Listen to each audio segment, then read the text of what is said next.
Hello and welcome, ladies and gentlemen, to the Division 2 finals of the Raid Piltover Cup between Instant Gaming and Same Gaming. I am Daoud Sandstorm Daoud, and joining me today will be Jonathan Slut Barrett.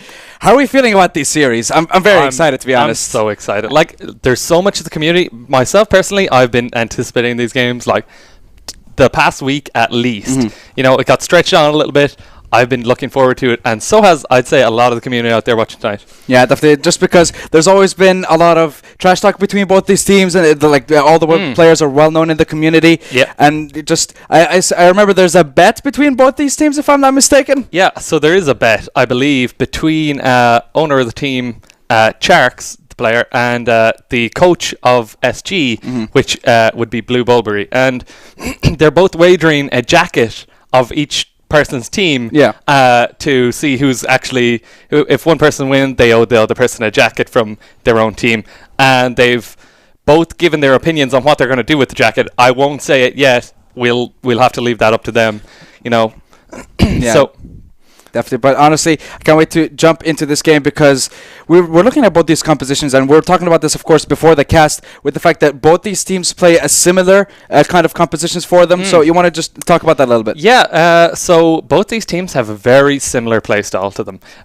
Their team dynamic is very similar. They both have junglers and top laners that play kind of similarly. They have these kind of split pushers that try to play into team fights like Galio or Shen or something like that. Tanks, though. And then each of the junglers, they both kind of play Warwick, they both play Zac, they play these kind of tanky but engaged junglers. So we'll be seeing how it comes up for that. The only difference between the two is Charks kind of decides to pick up the Graves sometimes, which is more of a damage dealing kind of jungler, and we'll see what he brings out here. I don't think he will, but both junglers will be looking to get their bot lanes ahead for both of them. Yeah, definitely. I mean, you talked about the Galio and how it's a really good pick for Morphmax on that top lane. Instantly going to be taken away. Zac, of course, so you're focusing a lot towards the top and the jungle, and you're calling them out one by one because you're saying there's a lot of engage potential coming out from Sharks and from Morphmax, and the fact that they're taking away two very strong champions in their respective lanes. Zac jumping in with the slingshot, Galio coming in with the heroic entrance. There's just a wombo combo waiting to happen. It is. I was expecting as well a Shen ban because both top laners play this, and it's a very strong team fighting champ and one that can like really impact a game from level 6 onwards. Yeah, definitely. And looking towards Instant Gaming, they're focusing a little bit towards damage per days and Vertigo on the bottom side. You're saying that both these teams, of course, need to get their AD carries ahead.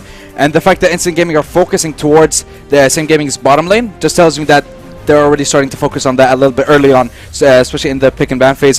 Janna going to get taken away from Good Karma, one of our most played champions in the current season. Okay, so for these teams, there's Damage for Days and Vertigo. They're both players from OG, another team, and both of them have synergy throughout from playing with that up to now playing with Same Gaming, and they would be a strong side of Same Gaming, and I feel like they're trying to put that lane ahead, try to play for that lane. They're after picking up Caitlyn, which will be a comfort pick for them to try and get ahead. Yeah, definitely. Meanwhile, Chikachino, most played champions would be the Caitlyn and the Vayne. Considering the Caitlyn has been taken away, might want to go to another comfortable pick for himself. Meanwhile, you're looking at a Maokai for maybe Morphmax or even Charks in the jungle, so it maybe a little bit of flex potential here for the side of Instant Gaming, not revealing too much information early on. Yeah, exactly. Also from this, we see Good Karma tends to play those kind of protective champs. I'm expecting, say, a Nami or a Soraka out from her, but we'll see how that fares out. Yeah, exactly. So just wait and see what's going to happen. Sejuani, Thresh, so you can see a lot of pick potential, engage potential coming out from this side of Same Gaming here. I think Vertigo has been playing a lot of those kind of champions like the Blitz, the Thresh, just something that Nautilus, of course, something that just loves to engage. I mean, while on the other side, Good Karma always plays something like the Janna, the Nami, the Lulu. You're talking about all these protective comps just for, I guess, the Ardent Sensor first item. Just because I've seen this before a lot of times, even in the LCS recently, they even go Morgana with, I think, Stoneborn Pact, and then second item Ardent Sensor. Yeah. I think that was a little bit weird to me, but somehow they made it work.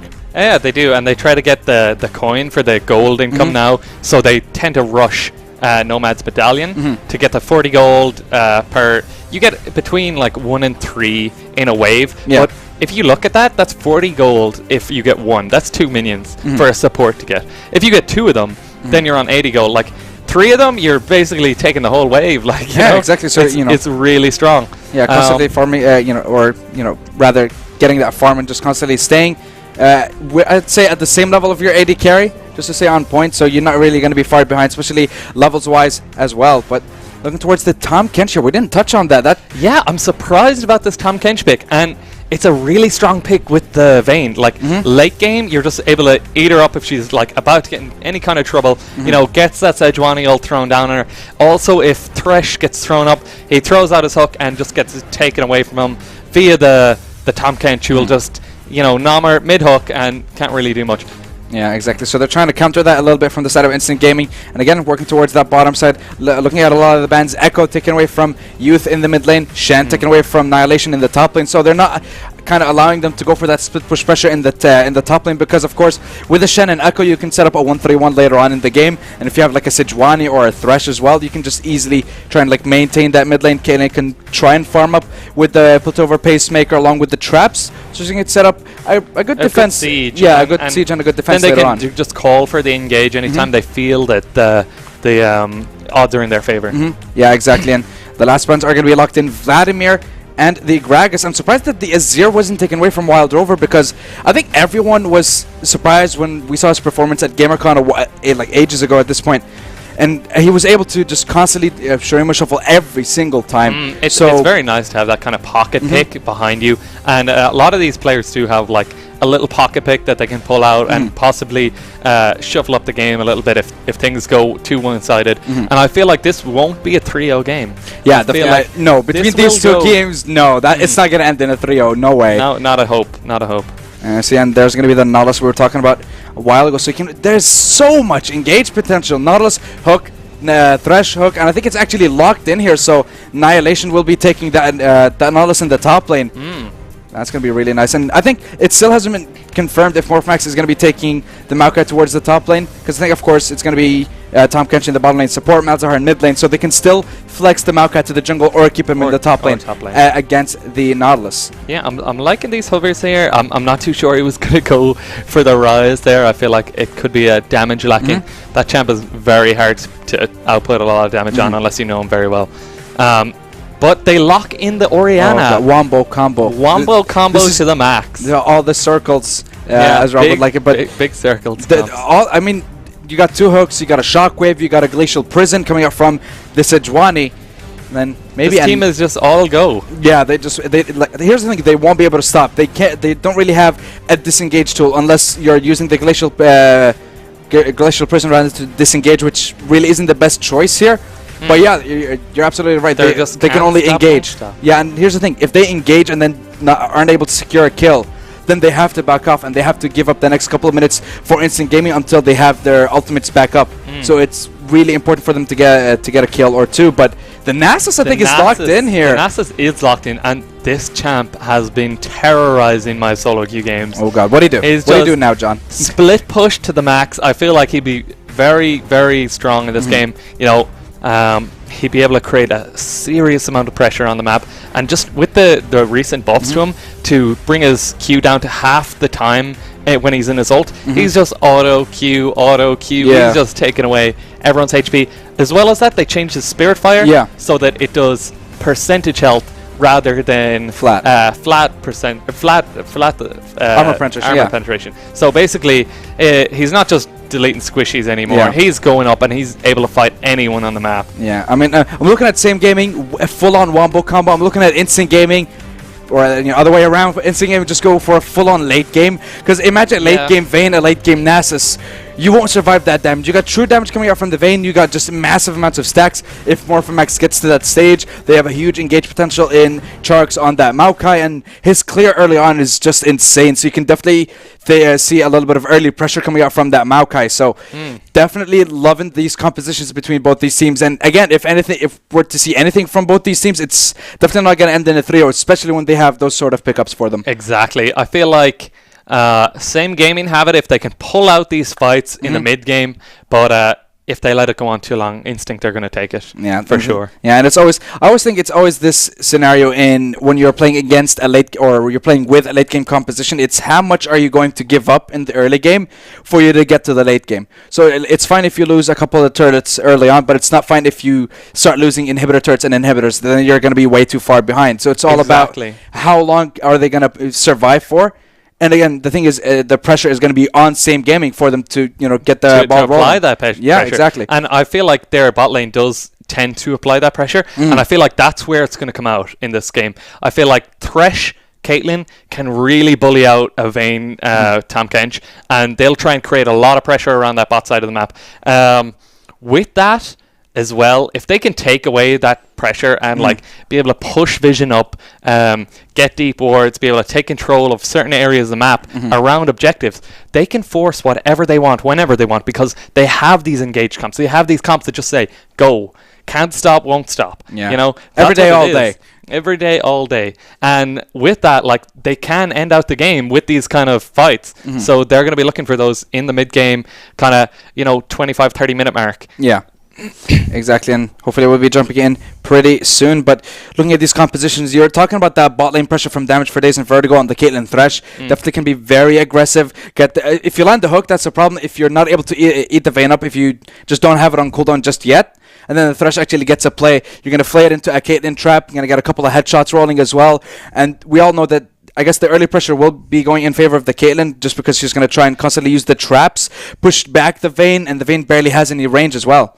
Okay, so I'll talk a little bit about this matchup. So the way that Same Gaming want to play this matchup is they want to bully out the Caitlyn or the Vayne with auto attacks with the Caitlyn. So they're going to keep autoing her, keep just going for her. Thresh is going to just be walking up, hitting him with the empowered auto from his E. Yeah. Maybe throw out a flay every now and then, and just bully her to the point that she's not able to step up. Okay. Yeah. And then with that, if any time comes where they can possibly get a kill, they go on the Tahm, because then they can't get the Vayne to initiate a fight with them, because she's already bullied out. And you just take the Tahm with a hook, you flay him in, box him, whatever, and just kill him, take down those 2 health bars, grey health, whatnot.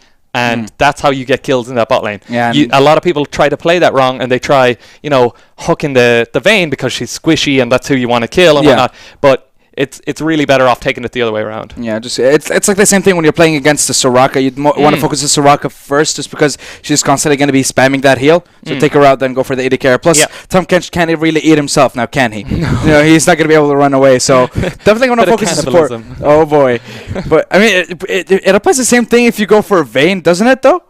Not really. I think he's more of a catfish, and he'd be eating a human, I guess. True. Yeah, not really cannibalism. Yeah. I mean, it's like reverse kind of way we would do it, eating catfish. Yeah, but I guess early aggression from the bottom lane. But you're talking about of course the Caitlyn Thresh, and again being very aggressive early on. But this could leave them open to ganks from the Maokai, because we know that clear speed will allow him to be very very aggressive early on. What I'm going to be interested in is whether or not the Thresh is going to go coin or he is going to go with the Relic Shield, because lately I've been going coin and generating a lot of gold on him, and then being able to rush it into other things such as a Night's Vow or something like that. Whereas if you're generally playing in a lane that you're not comfortable playing into, that you need that HP back, that your, say, AD carry is a little bit weaker than the opposing AD carry, and you're going to get bullied a little bit, then you kind of want to look for the Relic Shield to get the health back and not really worry about the gold too much. Just look to roam around the map after you get around laning phase. Yeah, definitely, but hopefully we should be seeing a little bit of action from both these teams. And honestly, so what are we looking at here? We have early aggression from the jungler on Charks. We have definitely still a late game composition coming out from the side of Instant Gaming. Same Gaming, you need to get the ball rolling early on. So what's the aggression? What are we looking for here? And where's the pressure going to be from the side of Instinct? Or rather, Same Gaming. Same Gaming and Instinct. I'll talk about both of them now a little bit. Both junglers are going to kind of be looking to get their mid and bot rolling. Like Charks is going to be looking to the bot side to try and keep his AD carry, in the game, not get pushed out too much, not get too bullied by that lane, and possibly if they overextend, they might be able to catch something with that twisted advance. Yeah. So And you're talking about, thinking if the Thresh is going to go for Ancient Coin. Turns out both supports are going to be going for the Relic Shield in this case. Yeah, I would have expected it from the Tahm Kench, but coming from the Thresh, I feel like he shouldn't have went that in this matchup. It gives him a little bit more tankiness, doesn't give him as much gold income, gives the Caitlyn a little bit more. Is she going Warlords? She's going Warlords. So she really didn't need that, I don't feel. They didn't need that Relic Shield. Yeah, because like you pretty much have the sustain from Warlords on the Caitlyn. If the Caitlyn went further, then you need the Relic Shield to sustain. Yeah. But now this is perfectly fine.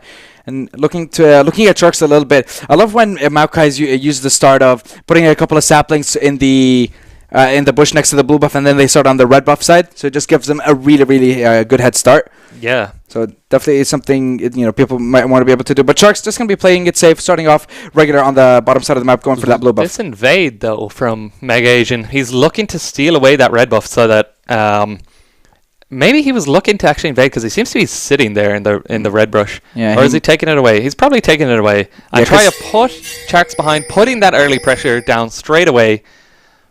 Yeah, because I'm actually looking, but looks like he's not going to be able to secure it just yet. He only has the 1 CS, so not going to be able to invade, not going to be able to get that early lead just yet. And we're looking towards the bottom lane. I want to touch on the fact that there's a Doran's shield on the Vayne, knowing that they're going to be pushed in towards that bottom side, knowing that there's going to be a lot of aggression. So trying to be a little bit safer as well with that option. Yeah, definitely. Both auto attack based champions here in the bot lane, the Thresh and the Caitlyn. Oh so boy, but the Seer got to be coming in from Megasian, and he's going to secure the red buff here and deny Sharks that early aggression, but they're going to land onto the Vayne and just immediately going to get eaten up and spat out by the Tahm Kench. Yeah, both just everywhere on the map right now is being bullied out by Same Gaming. They're really taking control from early on. You see that they came in here with a plan. Mm-hmm. They knew what they were going to do. Mega Asian starting that top side, taking away the blue, going straight across to the red. They knew what it was going to be like. Yeah, exactly. And the fact that Mega Asian was able to go a little bit aggressive on the red side before stealing it the second time around, I like the fact that he went there at that time, but of course the mid lane and the top lane were actually pushing in favor of Instinct, so it would have been just a little bit too risky for my taste, just because you'd always want to try and invade whenever you have the backup of a certain lane that can get to you a lot quicker than the enemy laner, of course. Yeah, of course. I'm not really sure how this is going to pan out for Sharks. How he's going to do his jungle routes now. He might not be able to get too much now with XP wise and be able to gank early. That twisted advance early on is usually very strong. Oh, but looking more for Max. He's in a little bit of danger here. Decent amount of mana onto Annihilation. Going to try and just push him out a little bit and just be a little bit aggressive here. Meanwhile, bottom side just constantly trading those minions, and you can already see the early pressure mounting up on Chikachino's. He's a couple of CS behind, and this is the early lead that we're talking about. Damage for days, Vertigo, keeping that pressure up on the bottom side here. Yeah, overall, they're trying to bully them out and get a little bit of a CS lead. But so far, not really as much aggression as I expected. No summoners burned at all. I mean, there's 1,000 gold difference at the moment between both these teams. We're only 5 minutes in.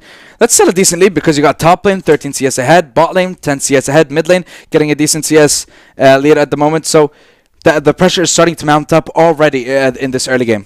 Yeah, I feel like Vertigo should have went with the Ignite here in the bot lane and just go full out aggression and try bully this bot lane out to the maximum and get Mega Asian down. Yeah, exactly. And just looking towards here, of course, the bottom side. Still, all that pressure mounting up from Same Gaming B. Well, I'm loving just the B at the end there. Yeah, Same Gaming. Famous for their jackets, I hear. Oh, God. And we're not starting this. We're not starting Instinct this. are famous for their hats. Yeah, they are. But look at Sharks, though. He's definitely not in the right territory. Annihilation going to try and stun him. Going to get a little bit of a speed boost from the Dissonance. Here comes Youth.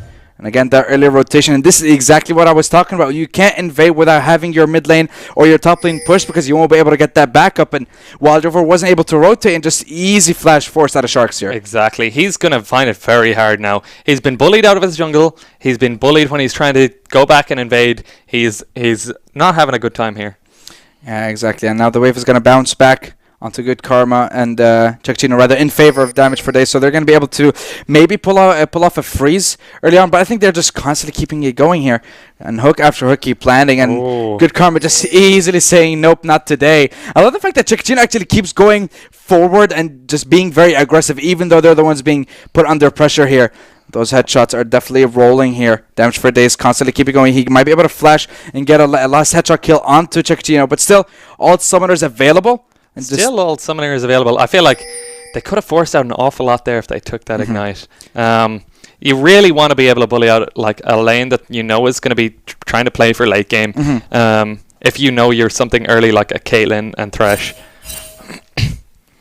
Yeah, exactly. And we're still waiting. Even still, though, they are up a bit in CS, so it's not the worst. Yeah, it's still not the worst situation because Caitlyn has to back off later on. Damage per days needs to get a little bit more CS, but at this point he might be able to get a BF sword and boots. I think it's around 54, 55 CS when you're able to get both those items, so would be a healthy start for damage per days this early on. I'm still waiting for some sort of pressure from these junglers. They're just constantly invading each other and taking camps away from each other, but still no ganks as of yet. Speaking of ganks, Megation's going to be going to that mid lane. Shockwave, actually it is available, but not able to pull it off this early on. Wild Drover still had the passive, still had the shield. Megation again forcing, he didn't actually force a single summoner on Wild Drover, so keeping it cool in that mid lane. Yeah, exactly. He just played that very smooth. He knew he was going to get away.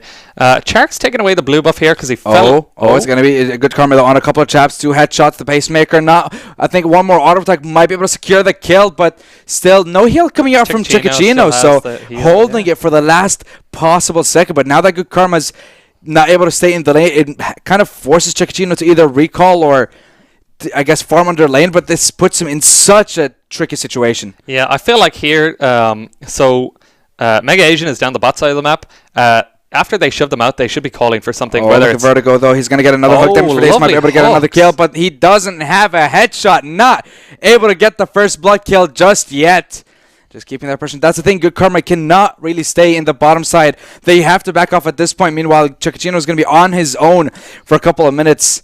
And still, that CS lead mounting up under pressure. You're talking about this before. They're focusing on that catfish. Yeah, exactly. They want to just try and pick him off, get the kill, and then with that, Vayne can't really do much in lane. She can't walk up to take this CS that she keeps getting.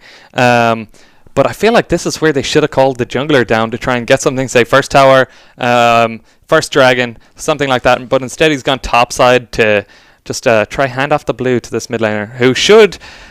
Youth should have an advantage here because Wild Rover didn't manage to get his blue buff.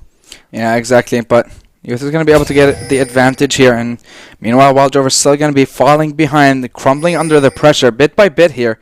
Meanwhile, Sharks again, every time he tries to make a move, every time he tries to invade, Youth and Megasian constantly just put him out of their own jungle, and really good defense being mounted up here by Same Gaming. But they still need to apply pressure if they need to put Instant Gaming on the back foot. Yeah, they're just kind of letting Morphomax, and I feel this is okay to do because Annihilation is holding his own against Morphomax in the top lane, and then just try to make plays elsewhere. I see Mega Agent hasn't really done too much but that gank mid lane, and he didn't even blow anything. So I feel like he needs to try and focus on getting his bot lane ahead. Even though they're pushing in, they can freeze that wave and call for their jungler to come down and try to deny out more because they know they're in the advantage here. Yeah, exactly. And still, nothing gained, nothing lost from both these teams. A bit of a CS lead still in the favor of Same Gaming across all lanes.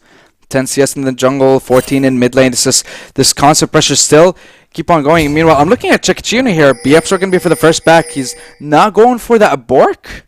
No, he's not. So what would you go for at this point? Infinity Edge? You could go the standard Infinity Edge Shiv kind of combo and just look for big damage that way. And the thing is, he's not falling far behind. He's actually keeping up in CS, and this is working out really in Instinct's favor. They're definitely getting the better of this matchup, because if you're only getting small CS leads, that's not going to surmount to enough for this pressure to being applied to match the late game powerhouse that's going to be Instinct. Yeah, you know. And exactly, you're talking about the static shift for the second item for Chikachino. Would work very well for them to actually just keep wave clearing force towards the bottom side. So he could go for of course, the BF sword and then go into the static shift, get that wave clear going just to stop the pressure that's coming from Damage for Days and Vertigo and give them a little bit of breathing room. And again, you're talking about the fact that he's not falling behind. 4-5 CS, it's nothing at this point. So Chikachino is still definitely staying relevant in this game. Yeah, it's only 4 or 5 CS, and the waves they're pushing in as like he has these advantages. So it's barely anything that's coming down here for same game in B. Yeah, but Maokai going to be rotating towards the bottom side. Megasian in response rather coming as well. And again, the pressure is actually mounting up because you can look at the HP on that turret. It is very close to being taken down here. And first break gold definitely will give us a little bit of something. Of course, for the side of Same Gaming to maybe try and get the ball rolling because 11 minutes in and not one kill yet. Not one. Honestly, kill. I'm surprised. Yeah, I'm honestly I'm not. I expected a bloodbath, man. Really? I signed up for a bloodbath between both these teams. I felt like both these teams, because they know it's the final, they're going to be afraid to play to their strengths. They're going to be a little bit nervous in the first game. That's generally how it goes. I've been up there on the stage myself. You don't want to make any mistakes that are going to tilt yourself, tilt your team, do anything wrong that can force other losses or anything in the next coming games. Megasian, though, going to be rotating towards the mid lane. There's no shield, there's no passive on Wild Rover, but still going to be playing it safe. No ultimates coming out, no summoners being forced here. You're talking about both these teams playing extremely safe, and we can definitely see that because there was no passive on Wild Rover. I don't see why they wouldn't want to go for it. Maybe force a summoner or two for your ultimate. It's definitely worth it at that point. Yeah, no, it definitely is. Hello. Just a little bit of the options popping up here. Turning up the game sound. Yeah, turning them way up, but giving us a look here, but all this pressure was still... Honestly, I'm just still waiting for something to happen. 12 minutes and 13 seconds, or 30 seconds rather, and still no kills. Yeah, honestly, I'd just be satisfied with a first break gold, and looks like it might go here. And they didn't get the local gold. That is huge in favor of Instinct. Yes, they lost a turret, but the 650 total local gold, isn't it, for the bottom side? So they gotta get secure, but it's gonna be Vertigo rotating towards the bottom lane, gonna be going aggressive. TP gonna be coming in. Morphmax gonna be securing the first blood. No, it's gonna be Chikachino. Gets himself first blood. Still staying relevant. Really well played from the side of Instinct, and Morphmax staying out of vision from that top side. Annihilation not able to stop that TP, and first blood goes in favor of Instinct Gaming, and they might be able to get another objective here in the form of a dragon. But they might lose top turret as well. That's 2 turrets for a dragon and a kill. Yeah, no, this is good shot calling down by the side of Instinct. I'll talk a little bit about how shot calling works in both these teams. Yeah. I've asked them about it and how the kind of team dynamics work. Yeah. So for the side of Instinct, they kind of go for any jungle calls or anything early game is looked for by Charks. Yeah. And he makes the calls around there. Whereas come to the bigger objectives and more towards the late game, and anything to do with TPs is more from Max in the top lane. And similarly, on the side of Same Game in B, Annihilation in the top lane does the late game. He's in danger though. He doesn't have any mana. He still has summoners. Morphmax might be able to stop him with the Wither. Ah, he's fine. I'll be grand. Similarly, he does the late game shot calling for the side of Same Gaming. So both top laners, actually. Weird scenario that the top laner does the shot calling come late game. But Megasian does a good bit of the early game as well. So both teams very similar in their playstyles. Probably what got them both here to the finals. Yeah, definitely, because they both put up one hell of a fight, and throughout the, I think the knockout stages, Same Gaming won both their games 2-1, and Instant Gaming won their games 2-1 in one of them, and the other series was just straight up 2-0. So both of them didn't really have an easy time. No team came up undefeated. They all had their struggles, but they just kept on powering through. Yeah, they're at the pinnacle of Division 2 competition here. Exactly, and something to go on here. Talking about, like, you know, how the tournament has been going so far and whatnot is so basically on the side of Instinct they have a lot of the best stats when it comes to Battlefy and whatnot coming up for the whole tournament. They have, say, most wards is by Good Karma in the bot lane. So she's putting down a lot of vision control throughout the tournament, and the mid laner and the AD carry have the most kills in the tournament, and besides that, Good Karma and Charks have the most assists in the tournament. So from that side, they seem like statistically the better team. Morphac's going to be in danger. He has a flash. Might be able to flash over the wall. The hook going to land. The slung going to land once more. CC train all the way. That's going to be Annihilation forcing the flash as well, chasing him down. Mana. Not enough mana for an E. Not enough mana for a Riptide. It's going to be the potion proccing bit by bit. Here comes the ultimate. The Glacial Prison freezes him straight in his tracks. Annihilation going to be securing the kill. 1-1 right now in Same Gaming. Making a move, getting the ball rolling on those advantages. Yeah, this is exactly what they need here, and they need to pick up something off this, I feel. They really need to get something and try get the Herald maybe? Break that last tier 1 turret in the mid lane? Exactly, that would be good. We'll see if Instinct can pressure them off this here, though. Yeah, I mean, not looking like Chictino's in the bottom lane farming up as you would do on a Vayne. Meanwhile, Sharks might be looking towards a steal, although it would be very, very dangerous as it is a Herald and still would be very worth, but gonna play it safe, not gonna take it. And it's gonna be Same Gaming still getting another objective, and you're talking about them cracking the game wide open just because they already got a couple of kills just now and they need to get the ball rolling again. So the last outer turret in that mid lane, getting that map control, or rather ward control, would really help them. Yeah, no, definitely. If they crack open that mid turret there, that gives them a wide open vision control of being able to like take control of the enemy jungle, try to be able to force things around objectives. Not now, but in about 10 minutes time. 25-minute mark is around the time that you want to be trying to force these things. He's going to be suppressed. Oriana's taking a massive amount of damage here. No cleanse used. I don't think the cleanse actually works on Wild Drover's ultimate. It doesn't. That is the only thing that... Oh! Malefic Visions, though, going to be securing the kill onto Wild Drover. Or rather, onto Youth. Killing all the minions and then just popping on that Oriana. Wild Drover with the style points getting that kill. He's not going to be too happy about that one. But the Herald has been popped, has just been popped. Yeah, but they still mounted up a proper siege towards that mid lane. Traps have been laid. Minions are going, and here comes the Herald charging in, doing massive amounts of damage, taking down that turret. Meanwhile, Hook going to be landing onto Sharks. So they're going to be able to do anything about this just yet, but the Herald's still dealing a decent bit of damage on that tier 2, but still they cracked that last outer turret. Now they get that massive amount of vision control that you were talking about, and they might be able to just, again, keep getting those advantages and keep the ball rolling in their favor. Yeah, I mean, they don't have it yet, but they will have to like be able to try and force that. However, I'm not really sure whether Vertigo here is going for the face of the mountain, or if he's working that towards a Knight's Vow there with the Kindle Gem. Hopefully it's a Knight's Vow, because I feel that is a lot stronger in this scenario, and having the 4 wards on your Eye of the Equinox is much more valuable to you in a competitive scenario. Megation going to be jumping into the mid lane here, going to be Glacial, prison onto 3 members. Meanwhile, Morphac's going to get stunned, and the hook lands onto the Vayne, and it's going to be the Shockwave to follow, boxing him down. Youth gets the first kill. Chicachino is straight the hell out of there. Chark's going to be the next victim. There he is. Damage for days, securing the second kill. Morphac's going to be coming in for a TP. I don't think you want to finish it. Why in the world are you going to TP between 4 members? Wildover's just staring from the sidelines. He's going to get knocked up, and Morphimax going to be the 3rd victim of that fight. And Same Gaming, again, the pressure has been mounting up, and looks like Instinct are starting to crumble under that pressure. No, you can see this. You can see this definitely. Okay, I went on about the stats from Instinct, okay? I said they had the best in this, the best in that. But do you know what Same Gaming has the best in this tournament? Oh, but jackets? No, they do not. Well, they might have the best jackets, yes. But the best thing they have is Team KDA. You can see how they work together. You can see how they work towards fights, you know, playing together, playing around big fights where they know they can win because of team synergy. They know they can win because that's the way they've drafted. This is how they want to play, and they're playing it on their terms. Yeah, exactly. But we're still talking about the fact that Instinct are taking time bomb. You're still waiting for the Nasus just finishes. Triforce has the Merc Treads as well. And the fact that they started to defend towards that mid lane tier 2 still hasn't fallen.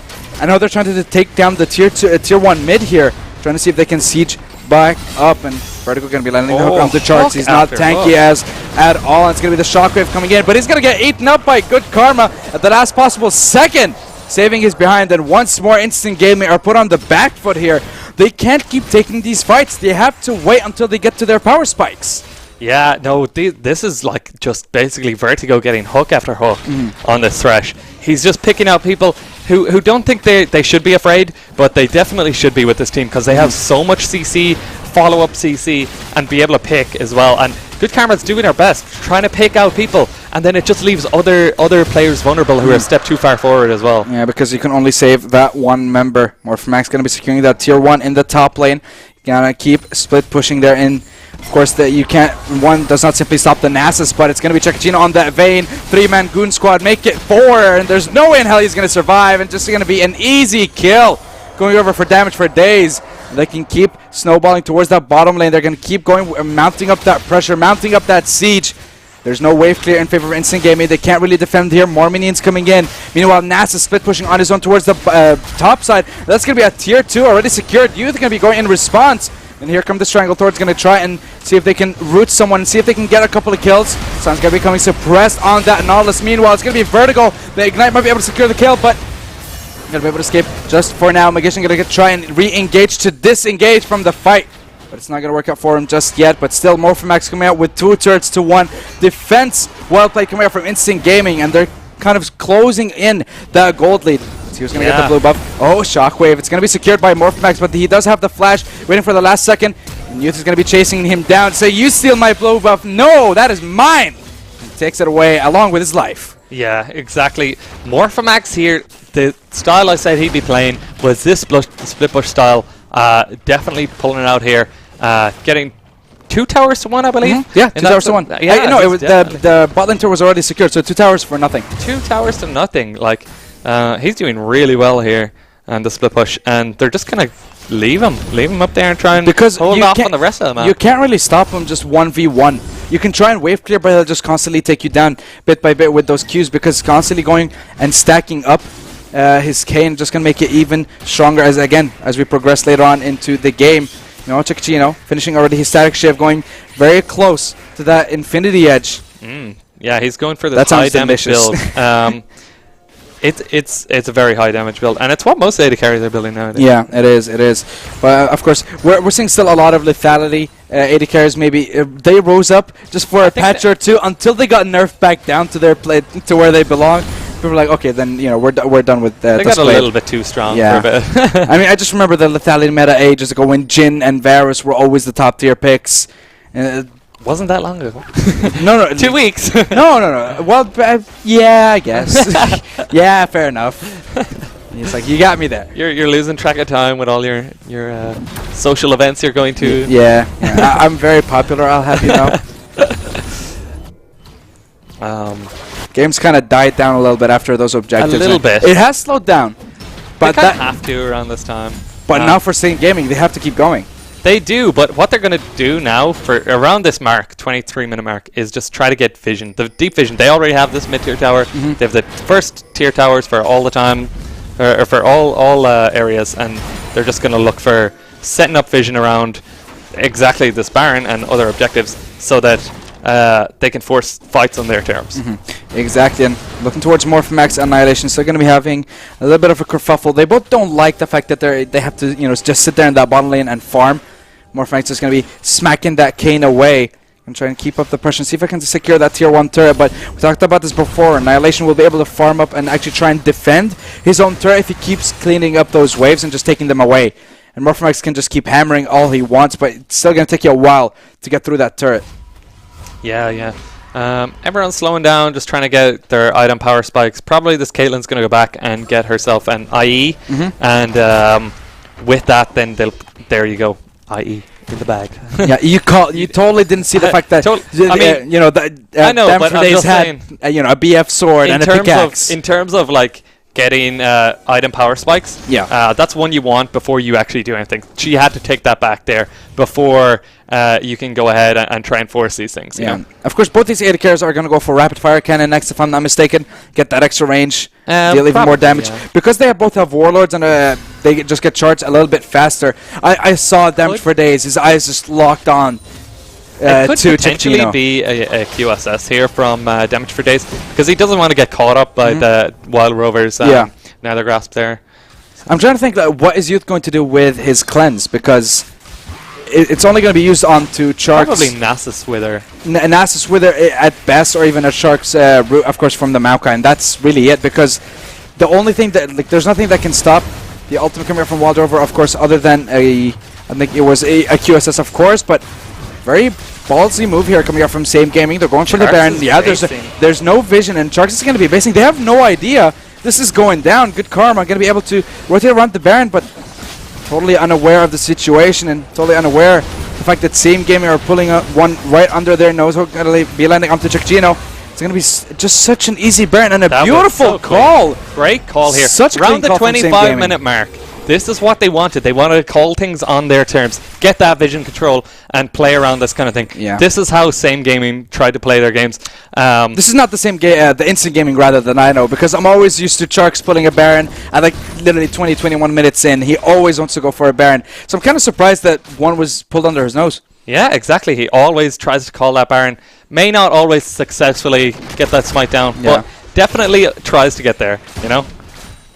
Yeah, meanwhile, the Siege still going up in favor of Same Gaming here. They have the Baron, couple of turrets already secured. They need to see if they can crack that T2 turret line, see if they can try and breach and, again, build up that lead and keep the ball rolling, because we still talked about this before and we'll say it again. Instant Gaming are a ticking time bomb, and Chikachino may be the one to get taken down here. He's going to get chased down. Glacial Prison already used, and so was the ace in the hole, but still not able to secure the kills. But Chikachino's summoners have both been forced, which is still pretty worth. Yeah, definitely. And this is what I was talking Karma, about. those in danger, is going to get stunned, forced to flash, and it's going to be the hook landing from Vertigo. This should be an easy kill, but here comes Instant Gaming. They're going to try and see if they can fight back. 3 roots coming up from Chucks and that Maokai. Waldorf are going to be going onto the back line here. Huge shockwave coming up, not really at any point. Shark's going to be jumping to the back line, going to be flashing, going onto the 8 but there's no follow-up. You're on your own. You're not that tanky, and Damage for Days takes him down. Now it's going to be Insect on the run. Mega Agent again goes for another engage. The Shockwave, oh, the Flash Shockwave fails, but it's still going to be able to land the stun onto Wild Drover with that passive. Annihilation takes him down. That is going to be 3 free kills going in favor of Same Gaming. Instinct tried to re-engage, but at the wrong place at the wrong time, and they're going to pay the piper. Exactly. They're going to pay for this now as well by getting down probably this inhibitor turret here. Or inhibitor maybe. If they can't take the fight. Can they? Because they have a 5-man siege. They definitely got this down. Yeah, so they're going to be trying to go for that inhibitor. Massive amounts of damage. No CC landing onto the Sejuani, but the Vayne is dealing a decent bit here. They're going to try and see if they can disengage the Lantern. Not going to be able to save Annihilation. He might be forced to flash, and yes, he will. Damage for Days all the while, just constantly dishing out those auto attacks onto Morphimax, forcing him rather to go back, and all that wombo combo, all that CC, all that damage from Same Gaming definitely paid off. They finally crack the base open and they take down the first inhibitor. Exactly. This is exactly what they wanted. This is they knew their win condition. They knew they wanted to fight these games on their terms, play these kind of mid-game team fights that they can snowball off and try to just end out this game. And they did it very well. Yeah, exactly. And now somehow not over though. Yeah, it's definitely not over. If they let it go too far, this game is Instincts in the bag. Yeah, definitely, because you're still saying the fact that QSS has been picked up for damage for days, so it's not going to be easy to lock up that AD carry and take him down. Same thing, Chikachino still trying to go for that rapid fire cannon, see if he can charge up the Warlord's Bloodlust even quicker here. And meanwhile, I'm looking towards it's still again ticking time bomb for Instant Gaming, but are they going to be able to survive for that long? Are they going to be able to get to that spike? With an inhibitor taken down 28 minutes in, they need to pull out a miracle at this point just to see if they can actually stay in the series and stay in this game. I don't think it's miracle worthy. They're only 4k goal behind. They lost out on pressure and took a bad fight. But if they get one good fight where Vayne doesn't get touched, where she doesn't say get Nautilus ult or something on her, where she gets eaten up by Tamkan, she can output so much damage with this build that she could potentially win the fight for them. Yeah, but Chikachino's going to be playing a dangerous game when he's trying to get in that proper position to see if he can secure the kills. Of course, one by one on Same Game. Meanwhile, they're mounting up a siege towards the bottom lane here.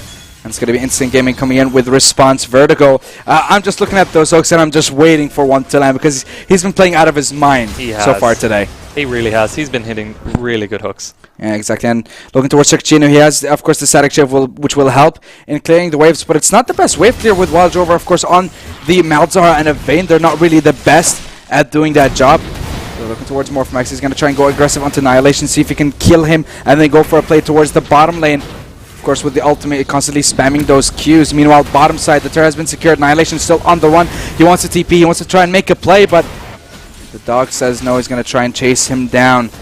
Meanwhile, Instant Gaming still trying to see if they can defend the bottom side. I believe the Baron buff has finally timed out. And look, Morphmax is chasing him from all the way towards the lane at the start of it in the top. Wet noodle. And then, yeah, just a wet noodle fight. I mean, right now it is, but just wait for Nessus to get more stacks. It's not going to be a wet noodle fight anymore. So far, he did a lot of damage. He forced locked it out and whatnot, but...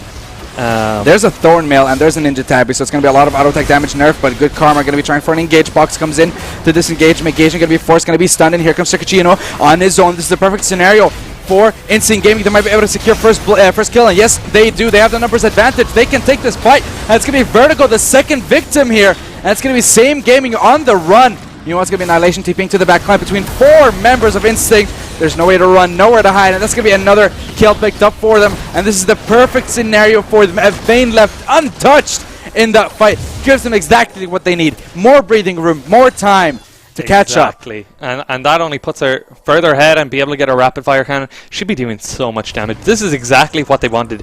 Forced out the perfect fight here to be able to try and come back into this. Yeah, but Morphmax doesn't care about turret damage. He's going to keep smacking away with the cane. I wonder if killing a turret, does it actually go with your stats? Yeah. It applies stacks. I believe so. Does it apply 3 or 6 though? It doesn't count as a minion. It's not a minion. I believe it's 6. I mean, it's a small minion's 3, a large minion's 6, unless you're playing ARAM. Then it's doubled. What was it for champs? Is it +6? For champions, it is +6. Yeah, I think the only reason I remember that is because every time I watch Search As, every time he killed someone, +6. Yeah, like that's the only reason. Nasus players. Oh god. Just one-trick ponies, really. No, not really. I feel like they're the most passive people who never rage. That's what I always found. Do you know? Because they know when they make the mistake. Because they know that champion in and out. Not really. They know they're in for a 50-minute battle with farm. You know. Oh, I thought we were talking about like all one-tricks, not just Nasus one-tricks. No, just Nasus players in general. Like. Yeah. Baron going to be coming up in 10 seconds though. Instinct Gaming are not going to fall for the trap this time. They already have Morphmax towards the bottom lane, but he has no TP, so he has to start rotating towards that top side here because numbers advantage. Annihilation is already here, so they should have taken the fight. But here comes Morphmax. Bottom lane going to be pushing in favor of Instinct, but they have the inside line here. Same Gaming have the trap line already set up, so they have the advantage, of course, for the Baron fight. Let me try and see if they can siege up. Annihilation going to land the hook onto a good karma, but that's not the target you want. You want that AD carry. Here comes the ultimate out of Sharks. Annihilation is going to be the first one to get rooted. Box going to be way out of order here. It's not going to be even close. Chikachino again going to be left alone. First victim, but the Shockwave getting 3 members of Instinct, but still no kills. Damage for days on the backline trying to get a kill, and he's going to get one with the Piltover Pacemaker. Chikachino meanwhile still trying to see if he can find some room to deal some damage. Damage for days stepping up to the plate and dealing so much damage. Look at those headshots one by one. But it's still going to be 1-for-1. Sharks for Annihilation. But there's still a jungler for the side of Same Gaming here, so they could potentially go for another fight. But Wildriver is just going to get blown up here. The shield does nothing to stop him from being taken down. Meanwhile, Morphmax taking down Youth on the side here. Good karma and Chikachino. Again, there's no vision. The AD carry cannot auto-attack. Not going to be able to get the stun. Damage for days might get another kill here. Morphmax going to be trying to see if he can jump in. But Chikachino jumps in, get the last auto-attack, gets the crit, and he gets the kill. And now it's still such a prolonged fight that Annihilation is going to be coming up within 3 seconds. Morphmax just takes him out with the Spirit Fire! And then Negation is on the run, and so is Youth. This fight lasted for so long. The fact that Sharks also came up back to life here. Oh boy, 1K between both these teams, 34 minutes in. We're basically to the power spike of both these AD carries. This just gets better and better for Chikachino. He's not getting touched in these fights. The most he got there was the Orianna ultimate, and Shockwave just kind of was a really good Shockwave, but like they couldn't pick anything off it. They kind of needed to set that up differently, I feel. They had traps along the line where they don't want to fight, where they want to fight, and then they didn't fight in that region. Whereas I feel if they place the traps a little bit better along the entrance. Yeah, exactly. Not just like in the middle of the river. It would have helped a lot more. It would have worked out a lot better for them, I feel. Yeah, exactly. And I'm looking towards Vertigo because the box was used in... It wasn't really in the best position. It was so far in the back where no one was. Yeah. So it didn't really benefit Same Gaming at all. And nobody could actually touch Chikachino in that fight. He had really good positioning, and that's what won them the fight, I feel. Yeah, and there's going to be a Lasso Sword picked up as well for that Vayne. So alongside that true damage, that penetration is going to be so massive in their favor. Now the fact that, of course, mid lane inhibitor spawned a while ago, so they're not going to have a lot of pressure onto them. Maybe looking towards seeing if they can go for the Baron themselves this time. Annihilation trying to see if he can land a hook, but the Voidling's just straight up in front of him, denying him any sort of pick potential. Looks like the tables have turned here for Instinct. I told you, man, ticking time bomb. You gotta wait for it. Yeah. And Instant Gaming definitely have the advantage now, just because the more we go into the late game, the stronger Morphmax is going to get, the stronger, of course, the Vayne is going to get.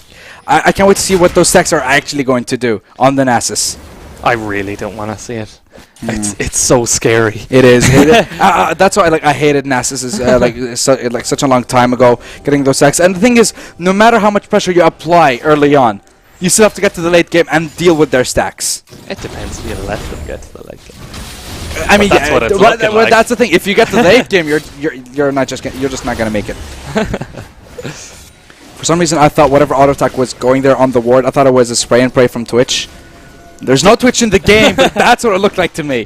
Dude, are your glasses okay? Yeah, I think they need to be clean, but it doesn't matter because the hook going to be landing onto Morphmax, going to be the ult coming in. Shockwave dealing decent bit of damage, but not on the right targets. Still, Chikatino on the back of that fight dealing a massive amount of damage. Damage for Days doing the same. It's going to be Youth picking out the first kill onto Wild Rover. And it's going to be the double. Glacial Prison coming out. Chikatino going to be eaten up by Good Karma. Not in the best position, though. And he's going to get blown off the hook by Annihilation. Secures the kill. And now Same Gaming are in the perfect position to try and see if they can actually end the game. Good Karma going to get taking down 3 members here. Not enough damage. Not going to be able to survive. Might pick up Annihilation. Not really.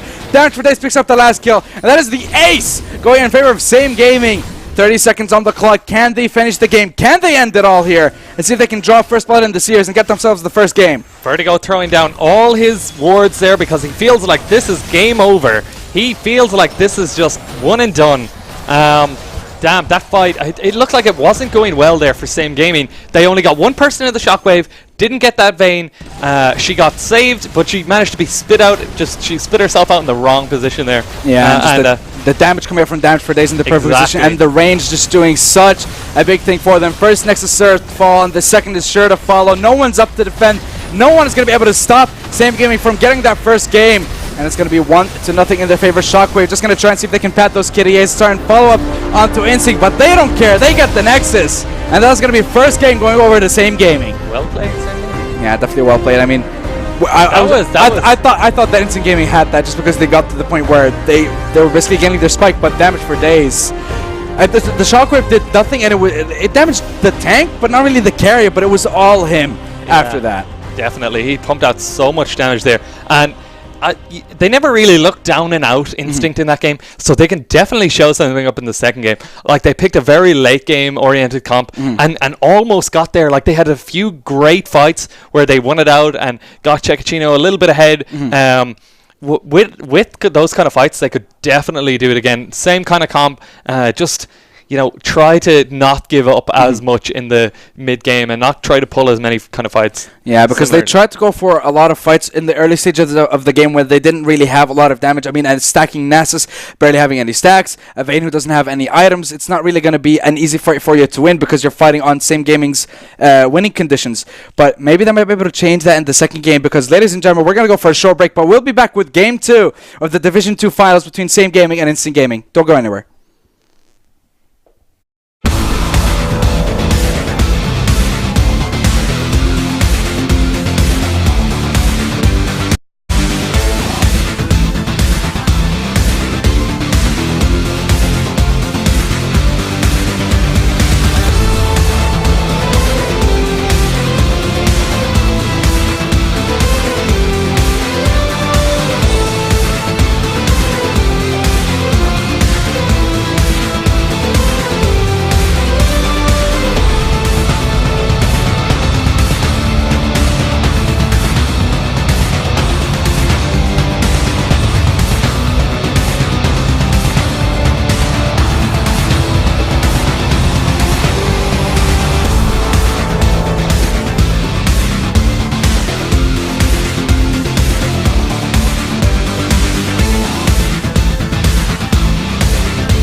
涙よ星に瞬きを伝えて守るものがあるからきっと強くなれる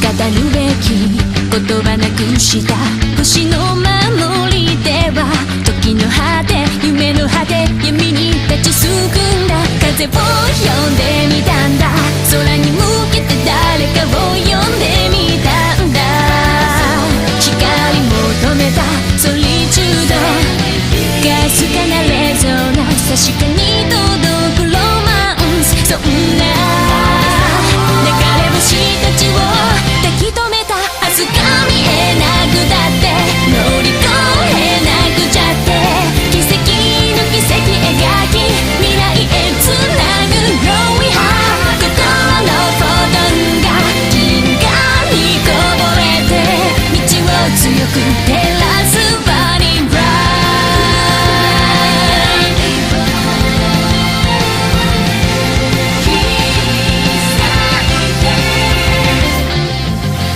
それぞれの思い秘めた星の守り手は空からの呼ぶ声に導かれた重ねる手と手には言葉なんかより伝わることがある熱い心通じ合った確かなレゾナンス見つけるのはエッセンス目指した意識の先がディスティネーション答えが見えなくてくじけそうになって支え合い誓い合う絆でつなぐ Shiny Smile 心のフォトンが銀河に溢れて道を開く鍵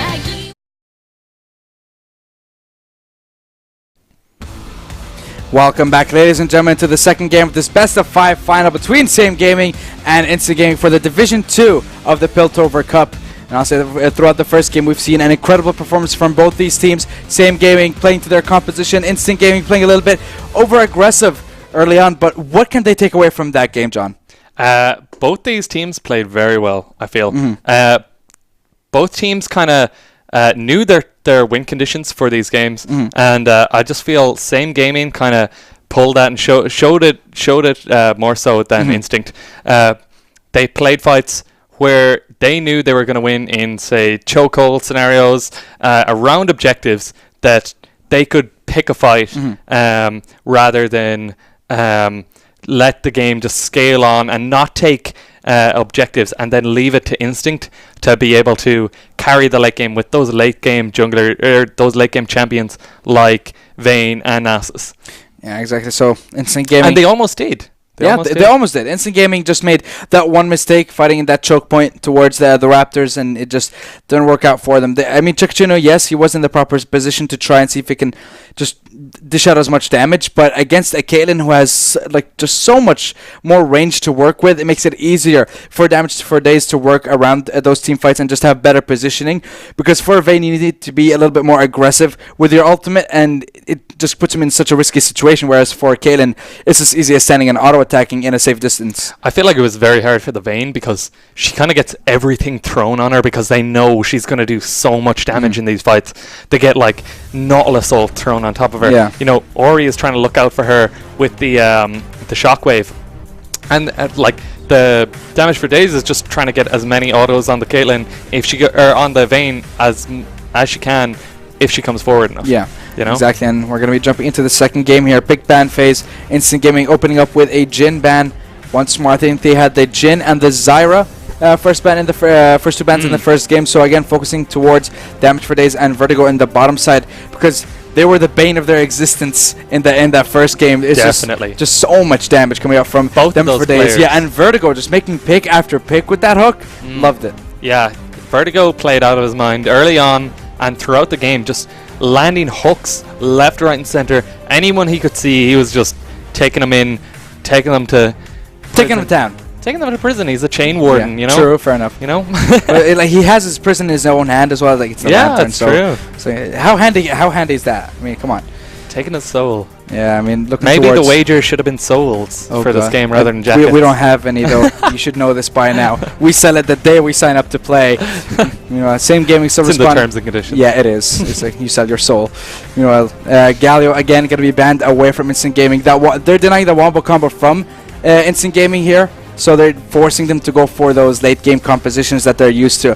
I'm waiting for Chucks to pick up that Amumu because he's played a lot of Amumu, Gragas, Sejuani, Zac. The fact that Zac was taken away from him before and taken away from him again, here it kind of forces him into playing something else and forcing him into playing something a little bit less comfortable than what they're used to. Yeah, it's all the same bans from both sides here. And maybe both sides will look for something new, but if, say, Charks goes for that Amumu or something, maybe Instinct will go with an Orianna and try to get those wombos down, try to get like a better wombo than Same Gaming, because I don't know why. Whenever I play and I see another team with a wombo comp, I'm just like, oh, I really want to play a wombo comp now. Let's just go. It's like, can I not be their team now? No? Okay. Instant Gaming, they have the first pick priority. They're going to pick up the kitten for themselves and take it away from Same Gaming. Are we doing the exact same pick and ban fears? Because we have the exact same bans, exact same pick so far. Killing first pick, and then Maokai is Sejuani. Ooh, that is deadly. Yeah. So that means it's going to be Maokai in the top lane.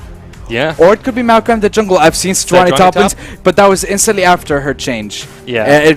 Like she was played towards top lane. She was played support once or twice, but mainly top lane or jungle. So could be up to the Same Gaming. They could flex it, but I don't think Annihilation plays much Sejuani top lane. So it has to be Maokai top. I'm pretty sure it's a Maokai top. He plays that, and it looks like that would be the more suitable role for both these.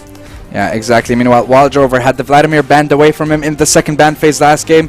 So definitely want to try and see if we can pick him up. And the Amumu, that's what I'm waiting for. That's the combo I want to see. I mean, we've seen a fail flash ages ago for, I think it was definitely G9 for Charks. Just failing the flash right in the mid lane. Instead of flashing over the wall, he just flashed in place. Oh, those moments are just, they're the best / worst moments. Because like at the moment you're like, oh god, dang it, and then after that you laugh about it, but it doesn't even matter. But they're still gonna lock in the Amumu, they're gonna lock in the Vladimir, and they're gonna go for that composition. I mean, considering you have negation on the Sejuani, you kind of want to have the same composition on the other side.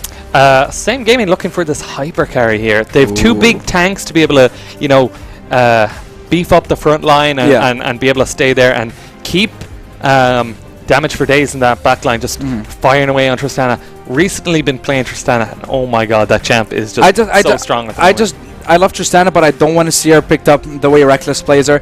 With the Runan's frozen mallet into Bor. I hate that build so much. Yeah, it's because it's annoying, and I'd rather have a crit champion instead of a sort of tanky AD carry. That is Reckless' style, though. Kind of played the more utility. Every AD carry he played was the same build. He's very. He's a weird creature. He's good though. I feel like it will be a standard build here though from damage. Yeah. He is damage for days, so I feel like he will be looking for damage for days, basically. Yeah, exactly. Yeah, it's because again, looking at the double global, same thing. Shen taken away from Morphomax. Thresh this time taken away from Vertigo, so he's not gonna have that pick potential support unless they go with the Nautilus support. Maybe it's an option. And that just provides so much wombo combo potential again. A similar comp to last game then, with they had the Nautilus in top lane last time. They could just throw it to the support. Yeah, and still have a hyper carry for damage for days. Wombo combo from Negation. Youth can still pick up the Orianna, but it is banned away. Not too sure Vertigo plays that though. I feel like the Nautilus support. No, I don't think so. The Ori taken away here. I'm wondering what he'll go with here in the mid lane. He tends to go for last time Echo was banned away from him. He has the last pick here, so he can actually just use it as a counter. He plays Syndra as well, who's also really good in this scenario.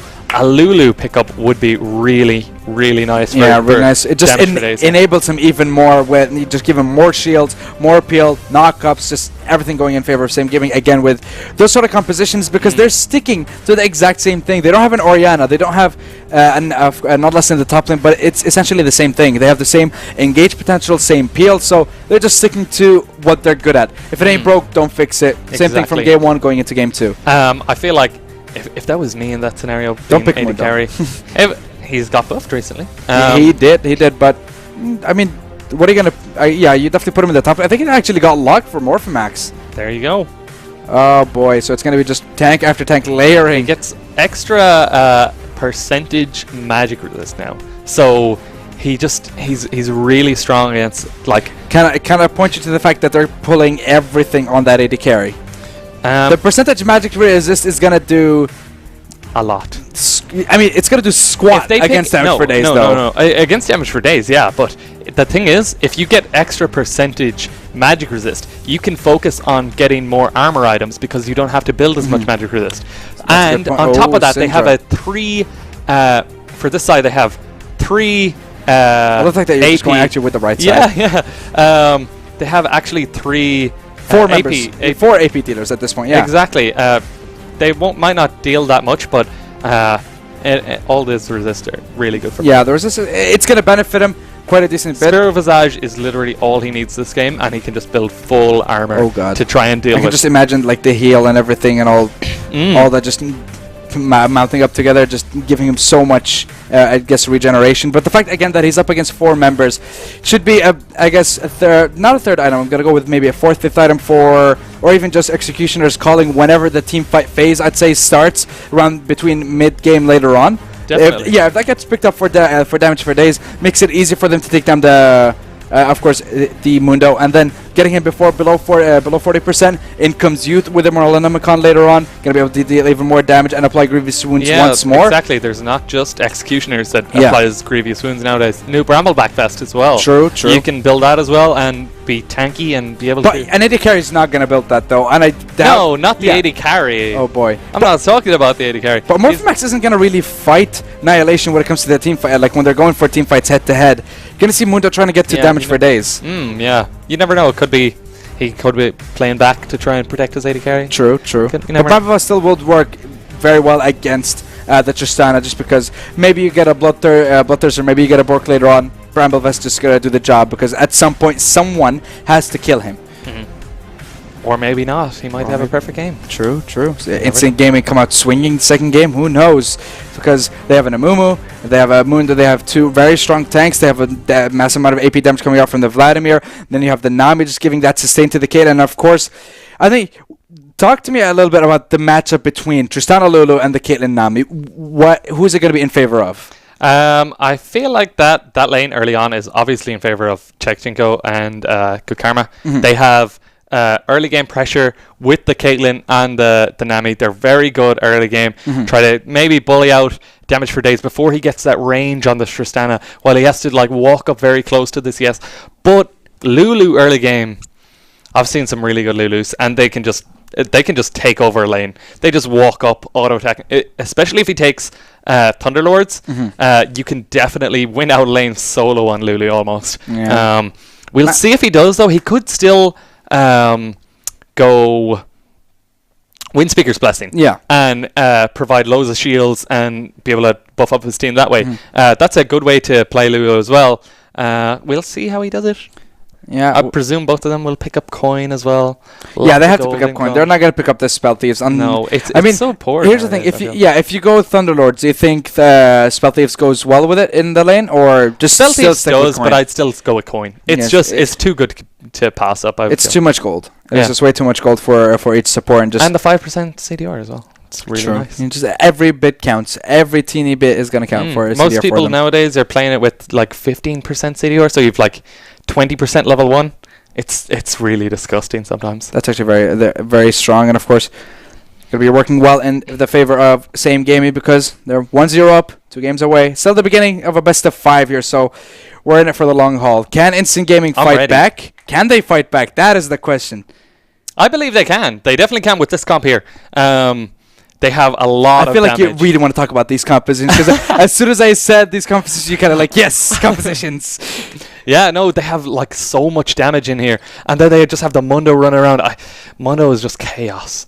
I hate him in team fights. It's because what is he going to do? He's literally just going to be running around smacking you in the head so you can't like focus on whoever you're going to be hitting. True, fair enough. As AD carry. And he's so hard to peel off as a support. And if you're trying to peel him off, it's kind of like you're wasting time for doing other things. Yeah, true. You should be focusing on just making it easier for your AD carry, and I'm just trying to... Just my hands going Yeah, everywhere. your I'm talking hands about going Mundo, everywhere. like, he's just like, that's mean- what he is. He's all over the place. Just like your just hands everywhere. But yeah, just I'm trying to think of the kind of team fight, I guess, positioning for both these teams. You're talking about the fact that it's not easy to peel off a Mundo. So you're always going to be looking towards a front-to-back team fight. Where, of course, tanks in the front, AD carries, or rather carries, going to be in the back. Of course, it's going to be easier for Syndra. It's going to be easier for the Tristana. Once they get there later on, they're going to get a good amount of CC from the Syndra, decent rage from the Tristana. So it could work in their favor. Definitely, and I feel like this mid lane matchup, even though the counter was given away to the Syndra, she picked Syndra into Vlad, which I feel Vlad is very good into Syndra. Maybe not straight away early on, but Level 6 and onwards, yes. he's able to negate the ult completely from the Syndra. But maybe the youth knows this matchup really well and will be able to play around it, because you can. Yeah, exactly. And we talked about the first game. We talked about the early aggression that we might look at towards both these junglers. Megasian was very aggressive early on, trying to steal a red buff in the first game. Nidation going to be giving a decent peel here, maybe with the saplings, but I don't think he's started. Yeah, he's actually started Q. He started with the arcane smash, just because lane presence and all want to stay relevant early on. Meanwhile, I'm looking towards Morphmax and Charks here. Of course, Megasian was very aggressive. That's what I was talking about a couple seconds ago. Charks can't be really aggressive on the Mumu. His clear speed is decent on the Raptors and on the Wolves, but it's very slow for the Gromp. It's very slow for the... There we go. The Krugs. There you go. The Yeah, Krugs the for some Krugs. reason. Yeah. Yeah. So I don't think he's going to be going towards those camps at any in the early stages, just because it Both takes too much junglers time. starting top side, so they're about the 3-minute mark. There might be a little bit of a kerfuffle, as you would say. Kerfuffle is a lovely word, and it's my word, and you're stealing it away from I'm me. about to steal it. No, it's mine though. You're not allowed. I'm borrowing it. I call dibs. There you go. I call dibs. You can't take it away now. You gotta have respect for the dibs. And looking towards Vertigo and looking towards damage for days. I want to see how this matchup is actually gonna go.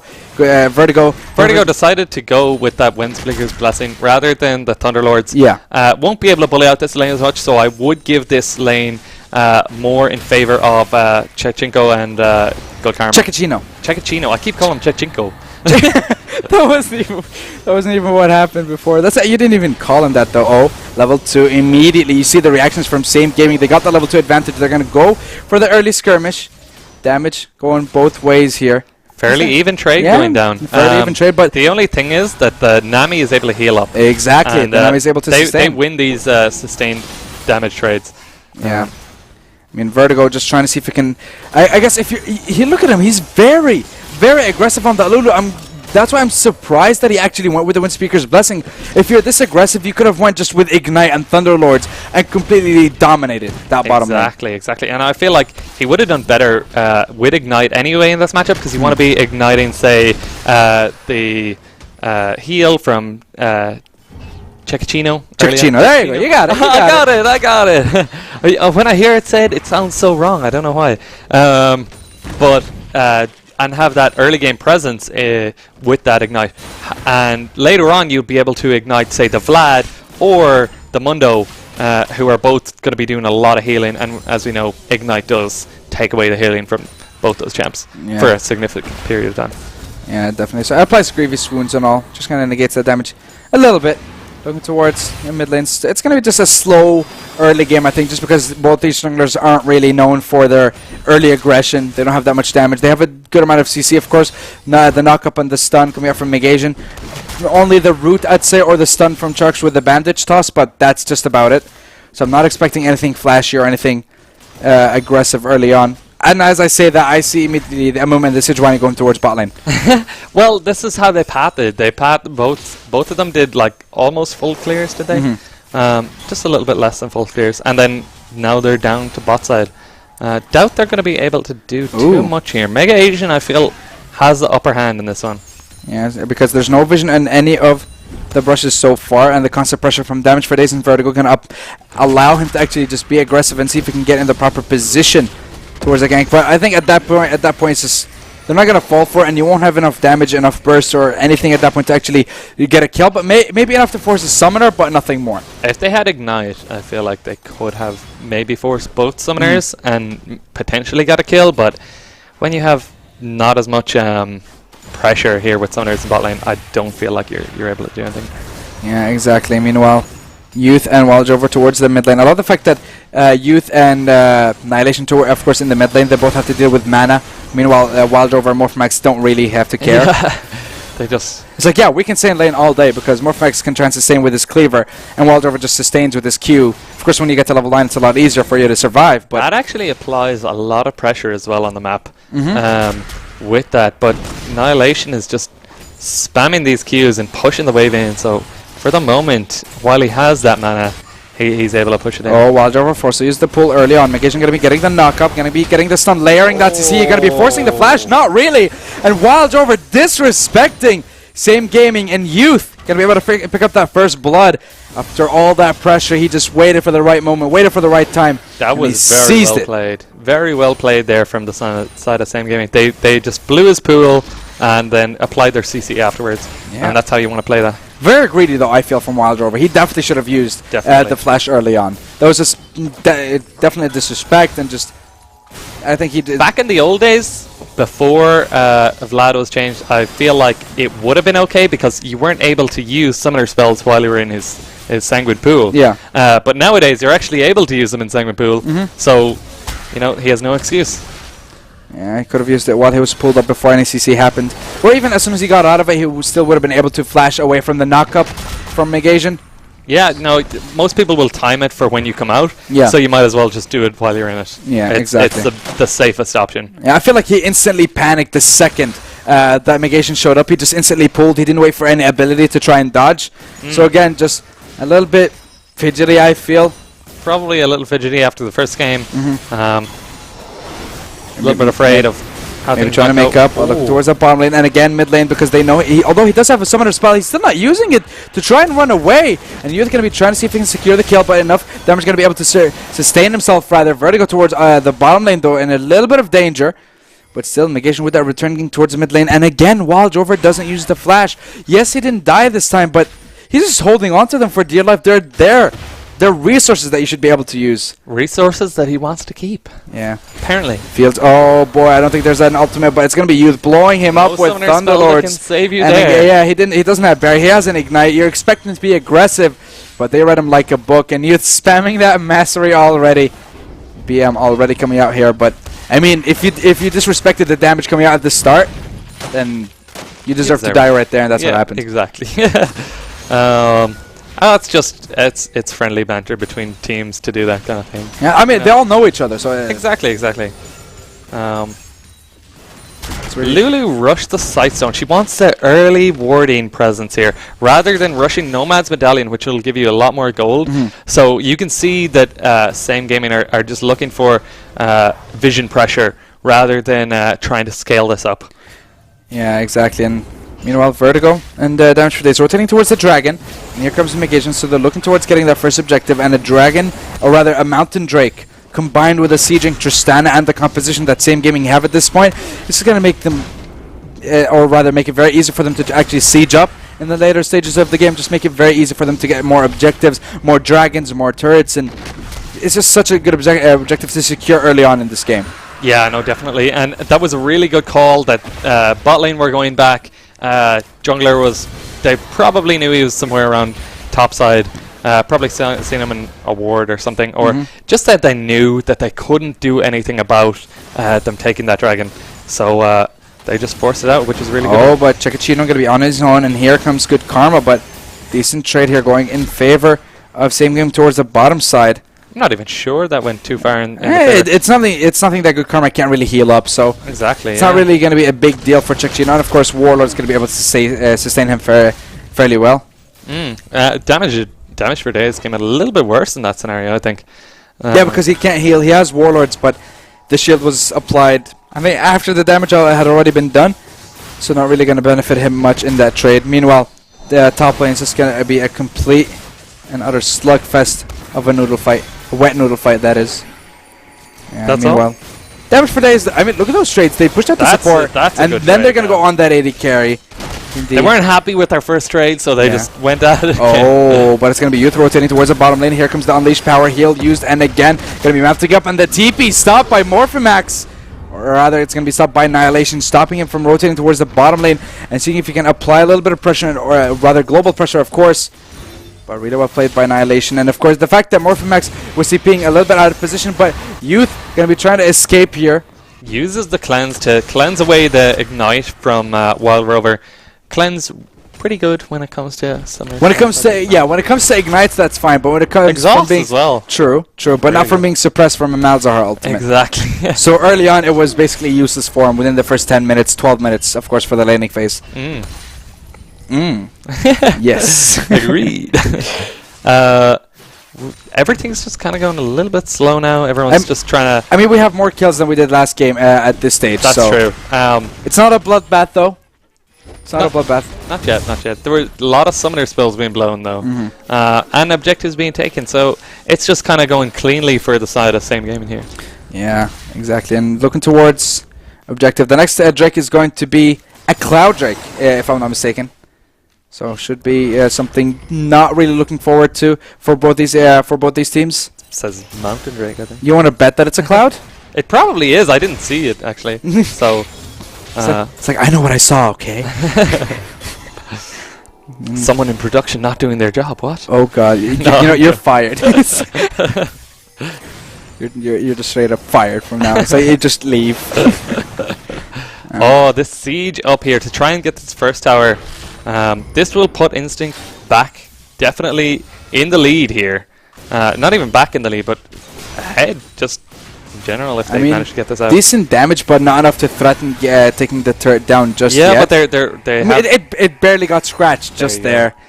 I thought they would do something with that. They had a Mumu there in the background. They wanted to kind of just set things up. And he is level 7. He is level 7, but... Yeah, TP disadvantage, though, for the side of Instinct. Yeah. So if they did that, that could have been potentially bad because they have Mega Asian here on the backside as well.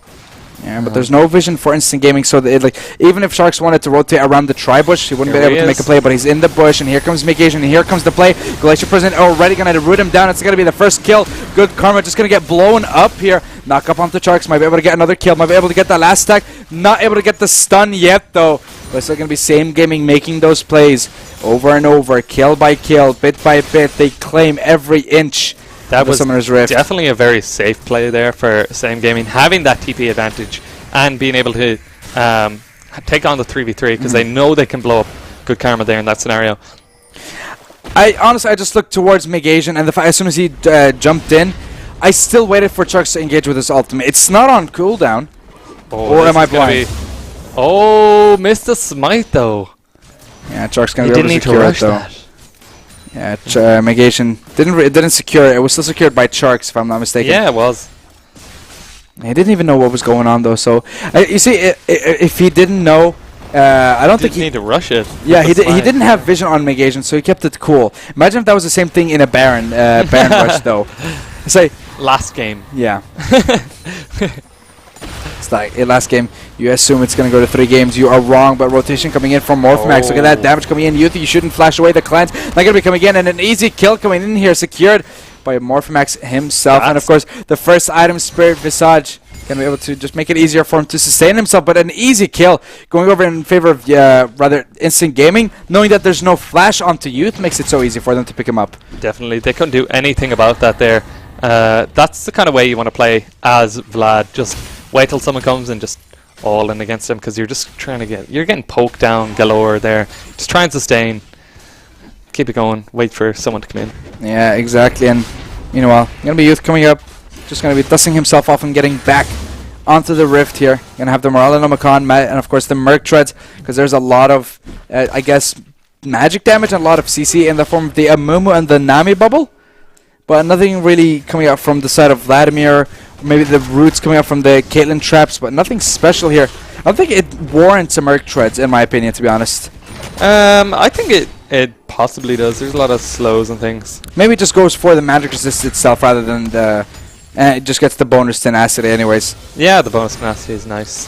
Just addition to it, I guess. There's a lot of magic resist coming out here from the side of Instinct. And that's really good at this stage of the game, but they kind of need to get their armor items soon. By the time Same Gaming start grouping up and using that Tristana damage invites. Yeah, I feel like whenever Youth tries to go for a trade and misses the stun and doesn't get a couple of like spheres onto Wild Drover, Wild Drover instantly reacts and goes back for the trade. Definitely, that's the way he wants to be playing it too. Yeah, damage for days though, gonna get decent amount of damage onto himself in that scenario. Not the best of trades going in his favor. Meanwhile, Char's rotating towards the mid lane. He's gonna get stunned. He's gonna get rooted, and he's gonna get knocked up.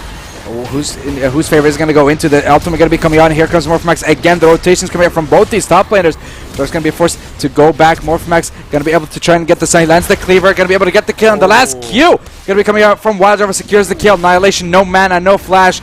Nowhere to run. It's going to be trying to get the sun negation. Going to try and buy as much time. The ultimate coming in. Going to be a decent amount of damage. Ultimate negation, but he should be able to escape. He has the flash. Not enough damage coming out from Wild Drover just yet, but still able to get back a kill or two in their favor. Means they're clawing themselves back in here. Not a big lead in favor of Same Gaming, but now they're the ones, or the Instinct are the ones with the lead. Yeah, that's really good there. And both top laners now have their TPs up again. So Same Gaming not using their TP advantage before the time is up for Morphmax's TP to come back up.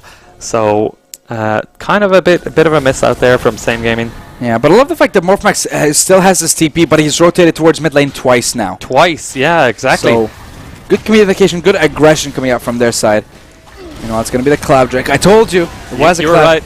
Production, help me out here. Oh god, they're going to kill me later, but it doesn't even matter because they might all die here. The sun going to be coming onto Morphmax. He has no ultimate. The last auto attack going to get the huge bomb onto him. Might be able to secure the kill. Not yet. He's going to survive barely, but it's going to be Seath. Wild Drover going to get stunned up, locked up, and taken down. 1 kill to nothing in favor of Same Gaming, and they might be able to get the Cloud Drake. And the next one's going to be a mountain. You see, now they got it right. They were thinking about the third dragon, not the second one. There you go. See, they're thinking ahead, man. They're thinking ahead. They're way ahead of us. They're just one step ahead. They're always one step ahead, indeed. But just like Same Gaming here, with their 2 Drakes in the bag now, taking this mid lane tower. Definitely looking to stir things up, trying to get things rolling. Oh boy, damage for days though. Might be able to go aggressive. He might be able to get the jump, but he gets the last auto attack and just blows up Chekachino. I might go for the dive here. He's going to get the rocket jump in. Good karma, not going to be able to get the root, but the flash from damage for days and aggression pays off, and it's a double kill going for himself. Well played by this bot lane from Same Gaming. Knew their exact damage. Like, he just blew up Chekachino. Chekachino.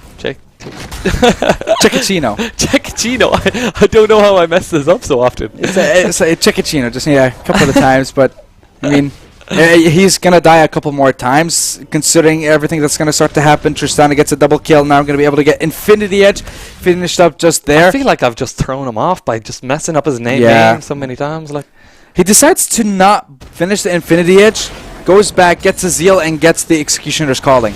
Yeah, I don't mind that. I mean, against a Vladimir and a Mundo, you want that as early as possible, so fair enough. No, it's good because you don't want a straight IE because of the fact that you're not going to be able to use it properly. It kind of scales off the rest of the crit you're going to be getting, or else it's quite inefficient rushing it straight away. Exactly, and of course, because the increased damage from the crits means that, you know, you don't have that much crit chance, 20% only off the IE, so not really a big deal.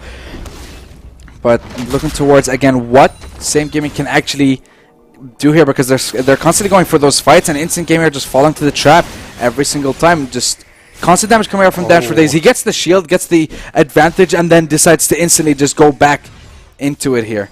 Yeah, Chekachino is really afraid here. He's just eating away anytime he gets that explosive bomb cast. No, that is not a cast. That is not a Yordle and not a Fat Man. There's a big difference.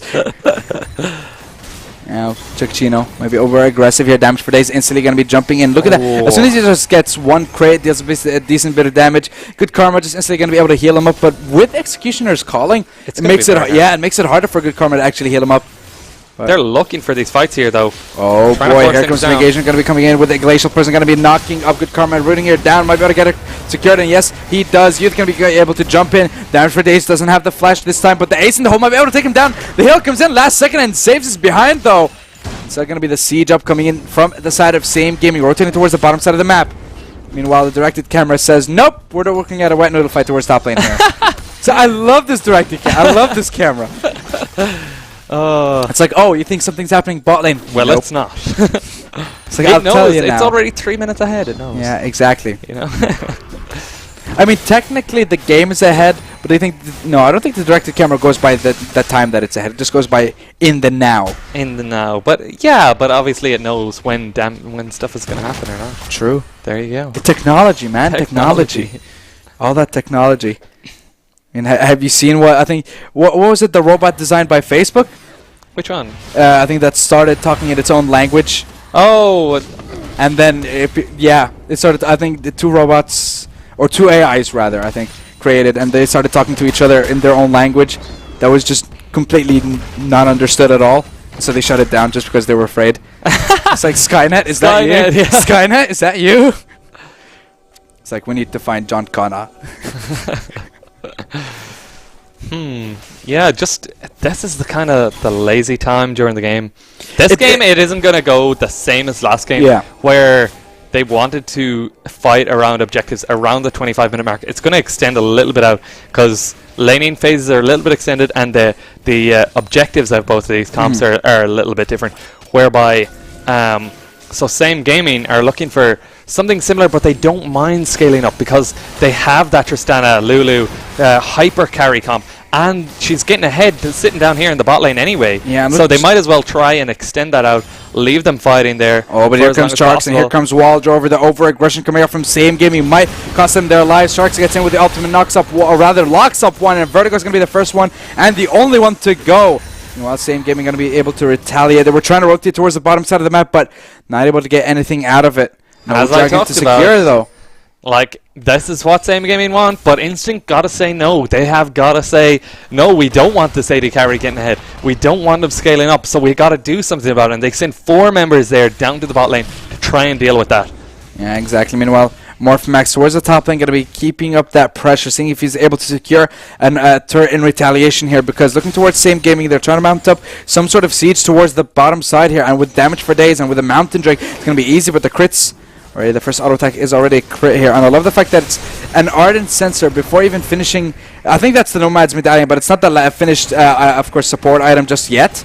Yeah, no, well, it's not too much up for the IA the Oasis. It's only 250 gold. Yeah, but so Ardent Sensor is going to be dealing a decent bit of healing. It's a good power spike here for the side of Same Gaming, and this is just going to add to that hyper carry Tristana, make her bigger and bigger, and just empowering her autos even more. And bigger, better, faster, and stronger. I mean, you got wind speakers to give the Ardent Sensor or to give the shield, and then you got the heal coming in from auto attacking onto whoever has the Ardent, or as soon as he gets the shield or gets a heal, Ardent Sensor procs, gets even more heals, and wind speakers procs on that as well. So you got increased shields and heals instantly on that AD carry. And with Warlords, it doesn't stack, of course, with wind speakers, but it's just more heals for that Tristana already without even having any lifesteal items. They're definitely like, oh, he's so aggressive down here, and it's great to watch. It is. I mean, the fact that he's using the bombs constantly towards the AD carry rather than the turret, but Sharks again comes in, Magation's there to respond, Morphmax comes in with a TP, going to be blowing him away. Meanwhile, the stun going to be landing on to good karma here, but still not enough damage. Magation's going to be the first threat here. He's going to get locked up again, forced to flash. Morphmax isn't done yet, though. He's going to chase him down and cleave him down. Gonna be the first blood here, or first kill rather. Meanwhile, Wildrover going absolutely insane on the backline here. Youth does have the Unleashed Power Press already used, and it's going to be using the Cleanse and the Flash to run away here. Wildrover going to be staying in that pool to knock away, but Youth, look at their health bar, just blinking away, barely escapes after that ace in the hole. It looks like Instinct Gaming pushed them off, finally getting 2 kills, and will be able to get themselves a dragon of their own. And again, this game's just going back and forth between both these teams. Yeah, they're evening up this Mountain Drake here. Both teams will have the same amount of a spicy Infernal for third as well. And towers. Oh, nice Infernal. This will be a good one to fight over. You see Instinct, they're just getting 5-man just fights down bottom lane where they just want to put damage for days behind and try to stop them from scaling. This is going in favor of Instinct in this scenario. That was good positioning by Damage for Days. He decided to jump away from the TP, try to get as close as he could to the wall, but Wildrover was there to just be able to just dish out enough damage to take him down. Fortunately wasn't on our screen, but he did manage to die in this. Yeah, precisely. Meanwhile, CS lead in favor of Cecchino towards that bottom lane. Gets the Infinity Edge, gets the Rapid Fire Cannon, so going to get that extra range. I'm used to seeing the Static Shift first before the Rapid Fire, just for that extra wave clear.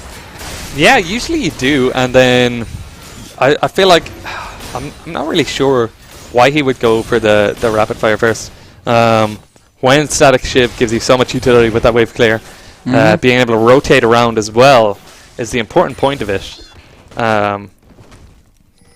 Leaving Annihilation down here in the bot lane to try and pick up that tower, because he's been doing a good job of it so far. Picked up that first tier top tower when Morphomax is the known split pusher for the side of Instinct. Yeah, meanwhile they're going to try and see if they can siege up mid lane here. Sharks, Wildrover just knocking away at the turret. Stun, not going to land. Unleash Power does nothing, but still 5 members towards the mid lane here. Decent bit of wave clear, but with the fact that Annihilation was towards the bottom side, they might actually think about an engage here. But here comes the Maokai, and here comes the engage. They might be able to see if they can catch someone out here, but Instant Gaming know that they're a little bit over-aggressive, and they have to fall back at this point. That's definitely a win on the side of SG there. They managed to get that first tier tower bought. All 3 first towers, as we talked about the first time. Get a lot of vision control then. Yeah, it's basically just the same story every time. Get those 3 turrets, able to weave it up, but Vertigo in danger here, forced to flash, forced to use everything, gonna try and run away. The Cleave not able to slow him. See, they know Vertigo wants to go in and get that vision control, so they sit for him in the bush. Yeah, and the fact that he went on his own as well isn't really the best situation. Shark's gonna be engaged upon here, and here comes Same Gaming. Ultimate gonna be coming out. It's gonna be the Tidal Wave just trying to dissuade him. Annihilation, though, in danger. Might be able to use the Blast Cone to escape, but he's literally just standing there. I think was he actually body blocked by Morphmax? Mundo is just too big. Ultimate comes out, tries to root them up down one by one. Morphmax is the only victim, though, and that was this is the kind of area. Nothing happened. They literally 4 or 5 members in front of each other and just they literally just stared at each other. Just so much healing on the side of Instinct. They just managed to get back up to full HP, even though they got chunked out a little bit. From the side of actually both sides kind of want these chokehold fights, and I don't know which is gonna win out if they go for a fight. The AD carry gets stunned, and he might get blown up here. It's gonna be the heal. And of course, heal for the summoner heal, and of course, good Karma trying to see if she can heal away as well. She's gonna get stunned in their favor, and it's gonna be the ultimate, the unleashed power, just gonna blow her up. And this means that they have the pressure towards the Baron. Maybe it's gonna be a very risky play, though. I feel like they're just gonna look for vision control. Yeah, nothing more. And that's about it. I'm not sure if they can actually do it. I mean, they might try to fake it out, try to get more picks off it. With the Whimsy from Lulu and being able to put it on the Maokai, that's a really good pick potential right there. Yeah, but a 5-man stack in that Deathbrush waiting for someone. Meanwhile, they're all on the way on the wrong side here. Morphomax might get cut out along with Sharks, and Waldorf going to be trying to force to get fought here. It's going to be the stun landing up to Morphomax. Sharks going to be trying to escape, and Flash is being forced left, right, and center here. Meanwhile, Wildrover is on the wrong side. He doesn't have Flash. He will have it in a couple of seconds, but Damage per Day is going to be leaping in. Going to be able to get that kill, blows him away to stop him from using any other abilities. Might be able to get the kill with the bomb, but the heal from the ultimate gives him more time. Wild Rover, though, blows up that Tristana! And here comes Morphomax to the rescue. But what in the world was that damage? Trades in 1-for-1. Meanwhile, Morphomax is going to try and see if he can chase him down. Sharks does have the Curse of the Sad Mummy. If I'm not mistaken, might be able to go for an engage here. Gonna get the bubble onto the Sejuani. They're still fighting it out. They're still trying to see if they can find an engage. But again, the Glacial Prisoner onto the Eddie carry. Gonna blow him out. Cecchino's still alive, and he's still there. To the Glacial, or rather the growth, natural growth, or wild growth. Wild growth, that's the one. Coming on to Youth. And oh boy, that extended team fight. I'm surprised. The burst from Wild Rover, that was insane. Nobody expected that. They didn't use Wild Growth from Lulu. Oh boy, good Karma though. Gonna be the Flash coming in. Flash for Flash again. I don't think there's so many flashes being used just there. Yeah, that was a really good flank by Annihilation, using the Blast Cone to be able to get that quick flank off that they didn't expect and try to force that fight out was really good. But the fact of the matter is that Wild Rover managed to pick up 1-for-1 on damage per days, and then because of that did you see how low all of Instinct were in that fight? Imagine if Damage for Days had survived that pick from Wild Rover. They would have all been dead, and a free Baron would have been taken off that. That would have been a very good snowballing point from SG. Wild Rover kind of saved them there with that bit of a pick. Yeah, and I think Damage for Days literally he didn't have enough time to react. He wasn't able to use the flash, wasn't able to use the heal. He just got blown up instantly. I think he was not expecting the heal back that Wild Rover got from his ultimate. From his ultimate, yeah. When he went into the rush, and that's kind of how he got caught off guard there. Exactly. And now they're trying to see if they can seed up towards that Dragon Pit and see if they can play down some vision, because right now Same Gaming have the couple of turrets advantage, so they're the ones who have a little bit of an open, I guess, more open rift for them in at this point. Yeah. To try and see if they can seed up. Meanwhile, Chikachino, he finished the rapid fires, he finished the static shiv. Right now, so he's going to be dealing. Big power point. Yeah, for him. It's basically the power spike that you would want on a Caitlyn. Yeah, and with this Infernal Drake being up, it seems like from this still shot here that Instinct have the positioning advantage. They have all the wards down around the side of it, and it seems like Same Gaming will have to try and come down and take control of that if they can. And they are in a winning position here because of the fact that last fight you've seen they didn't even have their AD carry. The thing that is their win condition here, you know, that hyper carry, and they didn't even have him in the fight, and they managed to get everyone so low on the side of Instinct Gaming. Yeah, exactly. And now it's going to be Same Gaming going to be seeing if they can defend their own mid lane here.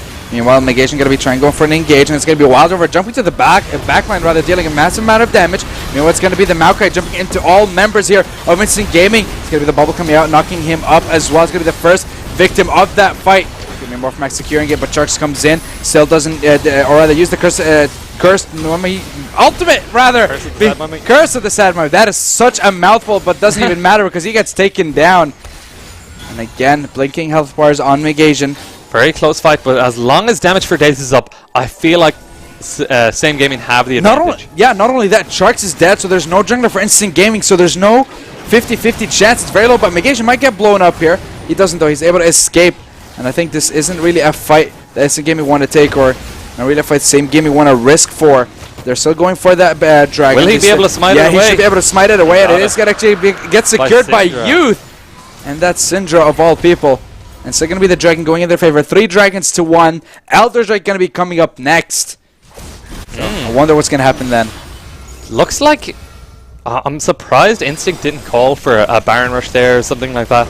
Seems like their type of playstyle, but they've obviously evolved on from that and went with better calls nowadays.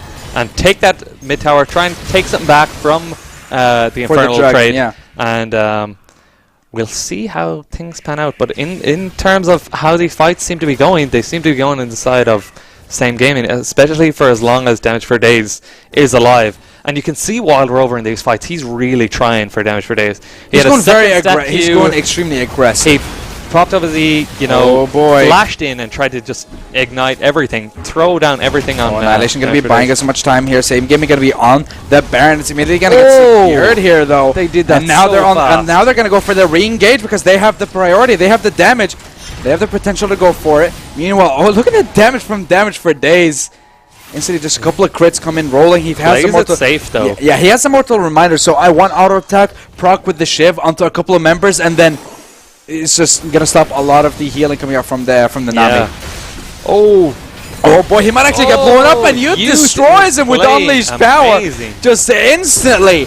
And Youth coming out huge with those plays, and just look, Damage for Days gets shield after shield and is able to take down that turret like it's nothing. A Mountain Drake and that bomb from Tristan makes turrets look like nothing in front of them.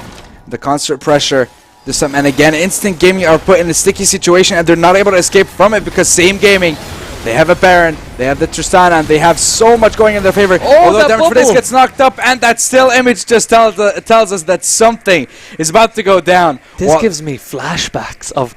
Do you remember Season 2? Were you playing around that time? I wasn't playing when Season 2 Worlds, and it was. Boy. Oh, we'll go back to the game first. The game's just teasing us at this point. Not able to just show us what's going to happen. Meanwhile, again, it's going to be that Tristana auto-attacking on that turret. Going to be taking it down. Damage for Daze is full health again. Nova gets knocked up. Forced to use the pull, and it's going to get taken down as well. Locked up with the Glacial Prison. And still damage for Daze on the backline. No one's actually getting to him. That's going to be the one. He's going to get the resets. Will he go for more? Decides to play a little bit safer. Just going to take that inhibitor. Might be able to back off here, but they could go for more if they're feeling greedy. They decide not to. That still image just gave me deja vu, though. But like, there was no AD carry. Chikachino was not alive, so it's not going to be just an easy kill going in favor of same game, or rather for Instinct. That's true, and it was a similar scenario. Just Season 2 semi-finals, the Zubufrost against CLG EU, and there was just a still frame, and the game crashed, and then it was like, oh no! It looked like it was going one way, the fight, but it could have went either way, and that's kind of how it was. So the game what were they able to just continue? They had to remake it, and it was 55 minutes in or something. Oh! And it ended up that CLG EU looked like they were going to win, and then after the remake, Frost won the game and went through to the finals. Feels bad, man. Yeah, against Taipei Assassins. Yeah. The good old days.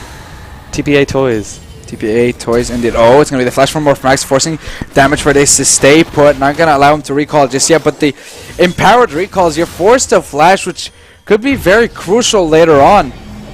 Still giving up so many objectives, and Same Gaming can keep the ball rolling. 6.5k gold lead right now in their favor. It's going to be the next strike is definitely not going to be a mountain. It is going to be an Elder, and definitely going to be a very important one here for both these teams, because if Same Gaming get it, that is going to be a three Drakes empowered by the Elder. Good Karma doing a good job here, just clearing out the jungle, take away all the wards in the bot side jungle. What you want to be doing, all but one. But that's kind of how you want to get back into yeah, Annihilation can TP on that if they push up a little bit too much in the mid lane to clear those waves. Yeah, possibly. It's looking like they're going for the top side here. I mean, there's TP on Annihilation, so he should realistically split push alone towards the bottom side, let the minions in mid lane push on their own, and then push to let 4 members go towards top lane, go for a 1-0-4. Yeah, it's a hard one to determine whether or not he'd be able to take Morphomax in that 1v1 scenario. Morphomax still able to clear fairly well, I think, with that Mundo.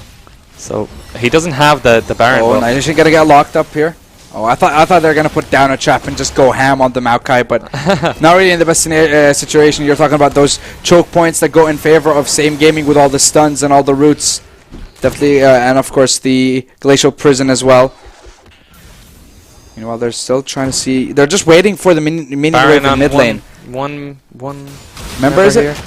Yeah, it's just because of the mastery.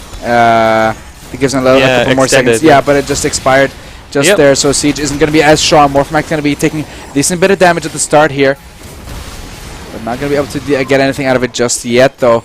And they just get dissuaded from getting it from the Siege here towards the top lane. Yeah, they're just waiting for the super minions towards the mid lane. They're waiting for someone to respond and then instantly react. Go for it. Exactly. Here on this scenario, Caitlyn's really good at these counter kind of sieges as well because of her traps. Oh, Annihilation going to be jumping in. Glacier Prison going to get 2 here, and still going to be going for a Tidal Wave. Going to try and disengage, but still not going to stop Same Gaming. They're still going to go for it. Ultimate going to be coming in. And it's going to be rooting onto Morphmax, and it's going to be rooting him down and taking him down. There's going to be the second victim, and damage for Daze goes insane. Gets a double kill. Might be able to go for more here. There's no tank. There's no AD carry. And Same Gaming look like they're on their way to getting that second game. If they keep they're cool. They might be going for another engage. Annihilation going to be popping that Righteous Glory going onto Wild Rover. There's no pull. Going to try to root him down. Not going to be able to actually use the Unleashed Power. He's going to be dodging it away with the Zhonya's, but it's still damage for Daze going insane here with all those items and all that damage. Going to make them look like nothing. They're already focusing onto the Nexus turrets. Directed camera for the love of God. Go onto the Nexus here. Looks like the first one's going to go down. The second one's going to go down as well. And they're just completely ignoring it here. And the Nexus is going to fall. And Same Gaming again. They just keep it up. They get that advantage and they just power through. And it's going to be 2-0 and now Instinct. That was a clean game there from Same Gaming. It didn't seem like for a lot of that game, Instinct were in it at all. They didn't respond to a lot of things. They had one time where after the Infernal, they re-got a tower, traded it up. But most of the time, they didn't seem like they were doing anything too drastic to try and come back into the game there. they were just always in such control of the game. They were getting objectives, they were making plays. Even when they're getting engaged upon, they just try and buy as much time and then re-engage whenever they're the ones who get the advantage or just have the numbers in their favor, have a TP in their favor. And again, just wait for the right moment in the mid lane. Super Minions start rushing in and then instantly go for an engage. And the damage coming in from that Tristana is just, it was brutal. That's exactly what they wanted as well. I told you. Yeah. I told you Munda's yes, Munda's going to be able to get that magic assist, but not going to be anything for that Tristana. It just melted through him like a knife going through butter. Arden censored up, just wind speakers, blessing, every kind of buff on top of him, and 2 big tanks to stand in front of him, so nothing can pass to try and get her. And one person who's an unsung hero of that game was Youth in the mid lane. Yeah. He got so many picks with that Syndra. He blew so many people up, and he really played well. He did. A couple of solo kills just made... Honestly, the amount of pressure he's able to apply on that Syndra every single time. Wildrover was just a little bit shaky, I feel, using the pull a little bit too early. But still didn't stop them from getting that second game. Ladies and gentlemen, we're going to be back with a third game and possibly the last game between Same Gaming and Instinct. Will Instinct fall under the pressure, or will Same Gaming just, I guess, be a little bit over aggressive and lose it all? The bigger question is, who's going to get the jacket? Oh boy. Come back later and we'll find out soon. Okay.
Wanna join me? Come and play, but I might shoot you in your face. Bombs and bullets will do the trick. What we need here is a little bit of panic. Do you ever wanna catch me? Right now I'm feeling ignored. So can you try a little harder?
Ladies and gentlemen, Game 3 between Instant Gaming and Same Gaming for the Division 2 final of this Raid Piltover Cup, and things have been heating up. Same Gaming still going hard, going strong so throughout the first two games, have a 2-0 lead at this point, and Instant Gaming definitely on the back foot here. They need to whip out something. So what are we expecting from these guys? It's now or never for them.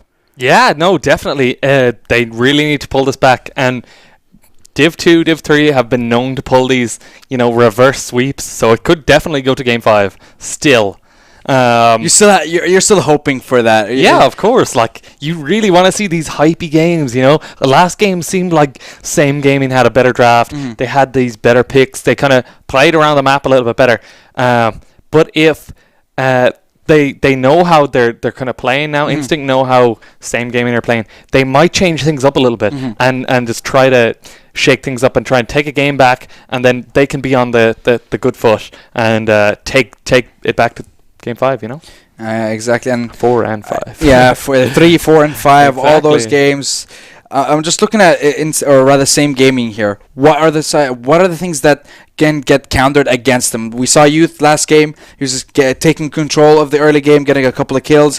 Wildrover being a little bit greedy with those summoners, and rotation coming up from Morphmax, able to apply that pressure and see if he can make plays. Was able to get a couple of kills in retaliation. But what are the things that Instant Gaming need to do here? How can they start fighting back? I feel that now that they have the last pick, they will be able to counter mid lane, I'd say again, and be able to pick something that they know they can win into whatever Same Gaming pick, an assassin or something like that can be able to take down whatever they put in the bot lane, be able to roam around. He's been known to play all these assassins as well, so it's no big deal for him to just pick one up now and try and control the game from the mid game, from the mid lane, sorry, and try to take things from there. I think. Yeah, they definitely need to change something up though. Yeah, I mean the only change so far has been the Thresh ban. It's coming out. It came out second time. They banned out the Zyra last time. Nothing changed there. So nothing special coming out from the side of Instinct Gaming here, keeping it kind of same standard. Yeah, it's just the same center and same don't change what's not broke, you know? Yeah, exactly. And they're still banning the Janna away from good karma, engage potential, and the Zac and the Galio still taken away. And Instant Gaming finally ban away the Sejuani, so Megasian has to pick something different here. We have the Gragas still open, the Maokai, the Cho'Gath. He's known to play all these tanky junglers. Likes a bit of Zaka, although it's banned away.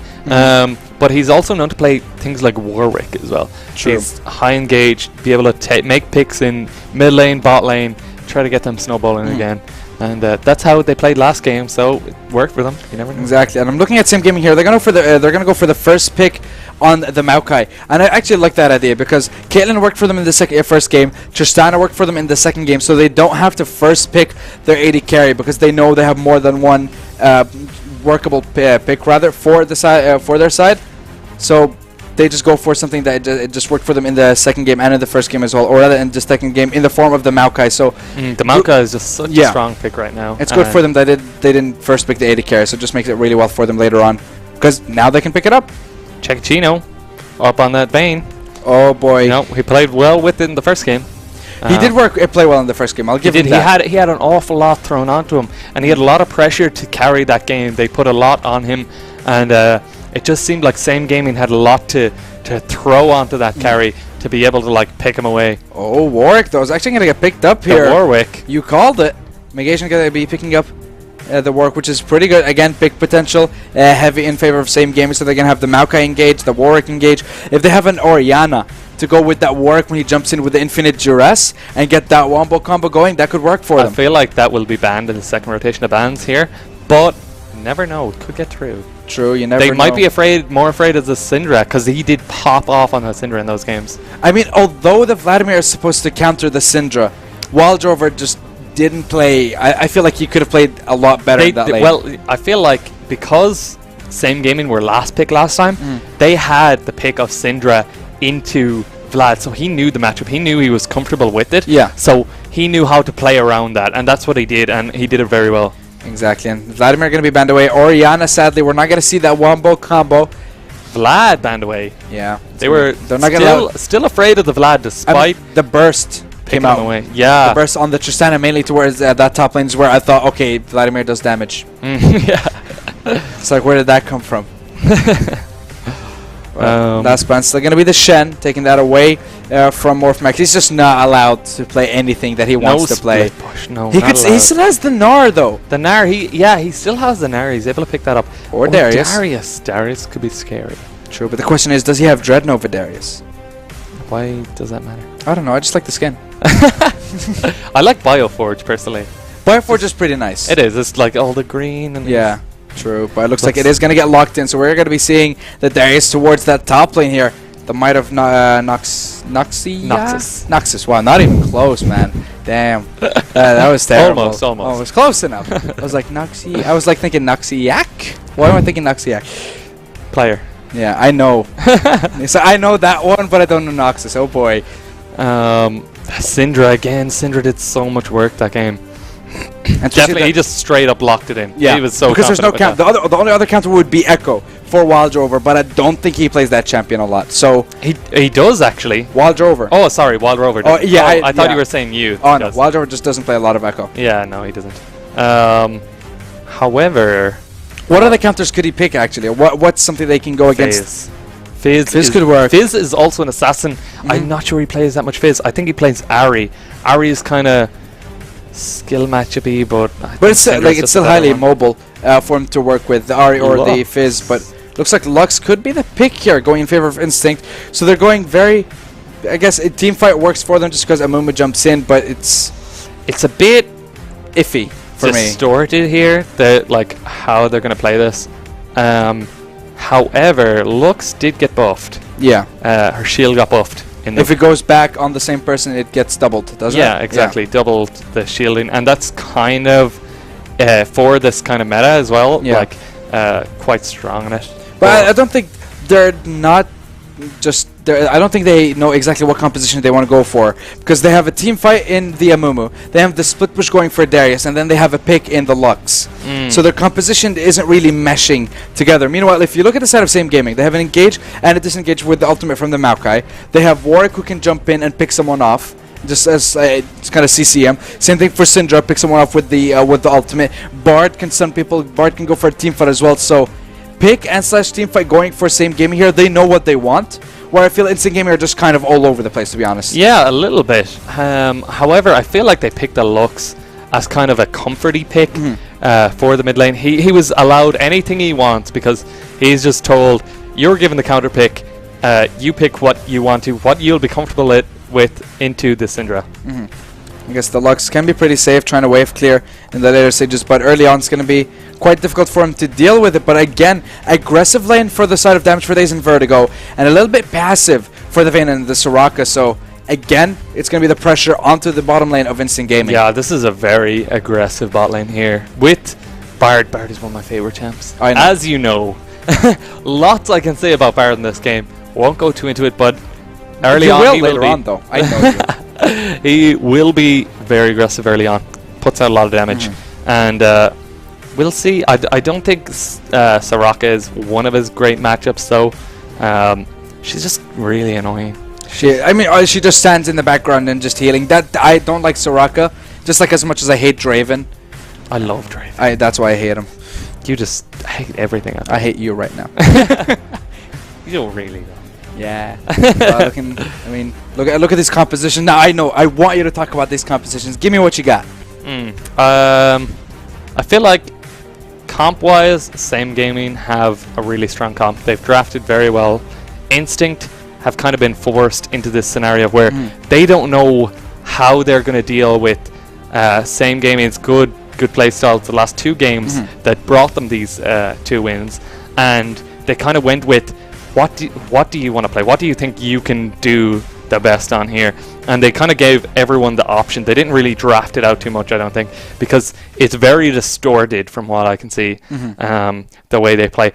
But because everyone's on their comfort picks, a lot of the time when you're not at the highest level, like LCS and whatnot, draft isn't always everything. Draft doesn't determine the full game. It is obviously a big help, but it can be surpassed by people on their comfort picks, on things that they know well how to play, and not just playing the meta or not just playing around certain picks that are good at the time. Exactly, and you're just talking about how comfortable people can be, and how pick ban face isn't really everything. Perfect example would be the Syndra versus Vladimir in the last game. Of course, Vladimir does counter the Syndra later on, of course, with the pool avoiding the ultimate, but it didn't change the fact that Waldover wasn't using the pools at the right time, and Youth just he played really well. I'm not taking away anything from him. He played it really well. He definitely did. In this as well, I feel like that matchup in the mid lane would have went better if he had a different style pick than the Lux. You kind of want to be able, like, if I feel like, I'm not even sure, I don't think he does play Fizz, but if he had the Fizz there, be able to roam down, whatnot. But he's playing the Lux now because Syndra has been taking, because Youth has been taking Cleanse the past 2 games. He'll take Cleanse again, and he won't be able to pick him in these scenarios where he's like firing out Lux binding to try to get the ult down and whatnot. He won't be able to kill him, I don't feel. Yeah, exactly. And you're talking about the fact that he could have picked up the Fizz. That matchup would be very easy for him, but the fact that he went with Lux just tells me he wants to be a little bit more, I think, safe. Yeah, just a little bit more passive, a little bit more safe in the early game. Just doesn't want to give any kills away, because on the Vladimir he had to be aggressive as soon as he got the ability to, but he just didn't play right. Maybe he'll be able to redeem himself this game. On his side as well, he did get ganked. He did get ganked multiple times, so that makes it very hard for him to play around that. And I suppose this time he might call for more jungle help in the mid lane, try to, when that Syndra gets a little bit frustrated because Lux stands so far back and is just throwing out E's, might be able to pick something off there. Yeah, but again, it's the Amumu, so you're not really going to expect a lot of early pressure from the side of Instinct Gaming here, so it could be a different story. Surprisingly, I've seen Amumus do a lot early game. I mean, they can, but Sharks isn't being aggressive. In the past 2 games that we've seen, he isn't really the aggressive type. Ladies and gentlemen, we are going to be jumping onto the 3rd game, and possibly the last game of this best of 5 between Same Gaming, who are on the blue side, and Instinct on the red. Let's see what kind of start we're looking at here. There's not going to be any sort of cheese, any sort of invade. Just going to be a straight up line of scrimmage here being set up by both these teams. Yeah, no kind of invade. If they did, I feel like it probably goes to Same Gaming, just the fact that they have the Bard. Yeah, early just on. Bard. Yeah, I mean, he does deal a massive amount of damage early on. That's done 2 targets. If you walk in somewhere, it's just really strong. Yeah, very easy, but oh boy, an Irish game. An Irish pause. There we go. I mean, hopefully, like, the pause won't be as long in this situation, but, technical difficulties and whatnot. We should be back pretty soon. Maybe someone's just going to be disconnecting or something. Yeah, lag issues or something of the sort. Something of that degree. What you got? Just trying to think how these teams are going to start early on. I wonder, I'd say Same Gaming will be looking towards that bot side, get their bot lane ahead again. Their bot lane did a lot of work last game, and they did it alone mostly, the 2 of them. They just kind of played a lot better than the Instinct bot lane, got a few solo kills on them, and didn't have much help, and they did get a lot of members from Instinct going down there quite consistently, while for the side of Instinct, they were getting ganked a lot in mid, and that kind of put Youth ahead, and he got a lot off of that. He was doing a lot of damage in fights, being able to pick people off left, right, and center as well. So exactly. I mean, Youth just taking control of the mid lane, then you have Damage for Days taking control of the bottom lane. Mid lane had assist from the side of Same Gaming, so Sharks was kind of torn here. Do you help mid? Do you help bot lane? What are you going to do? Because every time you try to see if you can rotate to mid to assist or rotate to the bottom side to go make a play, then Megation's just going to invade you. Megation's just going to counter gank you. So I think he's also playing really well for the side. Every time he played the Sejuani, he's being aggressive at the right time, and he's picking up the Warwick. So another comfort pick, but it's definitely a different style. It's not exactly like the Sejuani where you just ult someone from a distance, you get a massive slow, and then you just lock someone up instantly. I feel like he played it really well, and I feel like that's not just on him there. So he played a lot. So when you mentioned counter ganks, it brought me back to the time bot lane when Sharks tried to make something happen, and instead of that, Mega Asian came in behind with the Sejuani and was able to counter gank because he knew where Sharks was going to be, and that's not just his own, like, being able to know where the jungler is. That's also support. Vertigo picked up early wards and was able to ward around and get control and know where people were as well.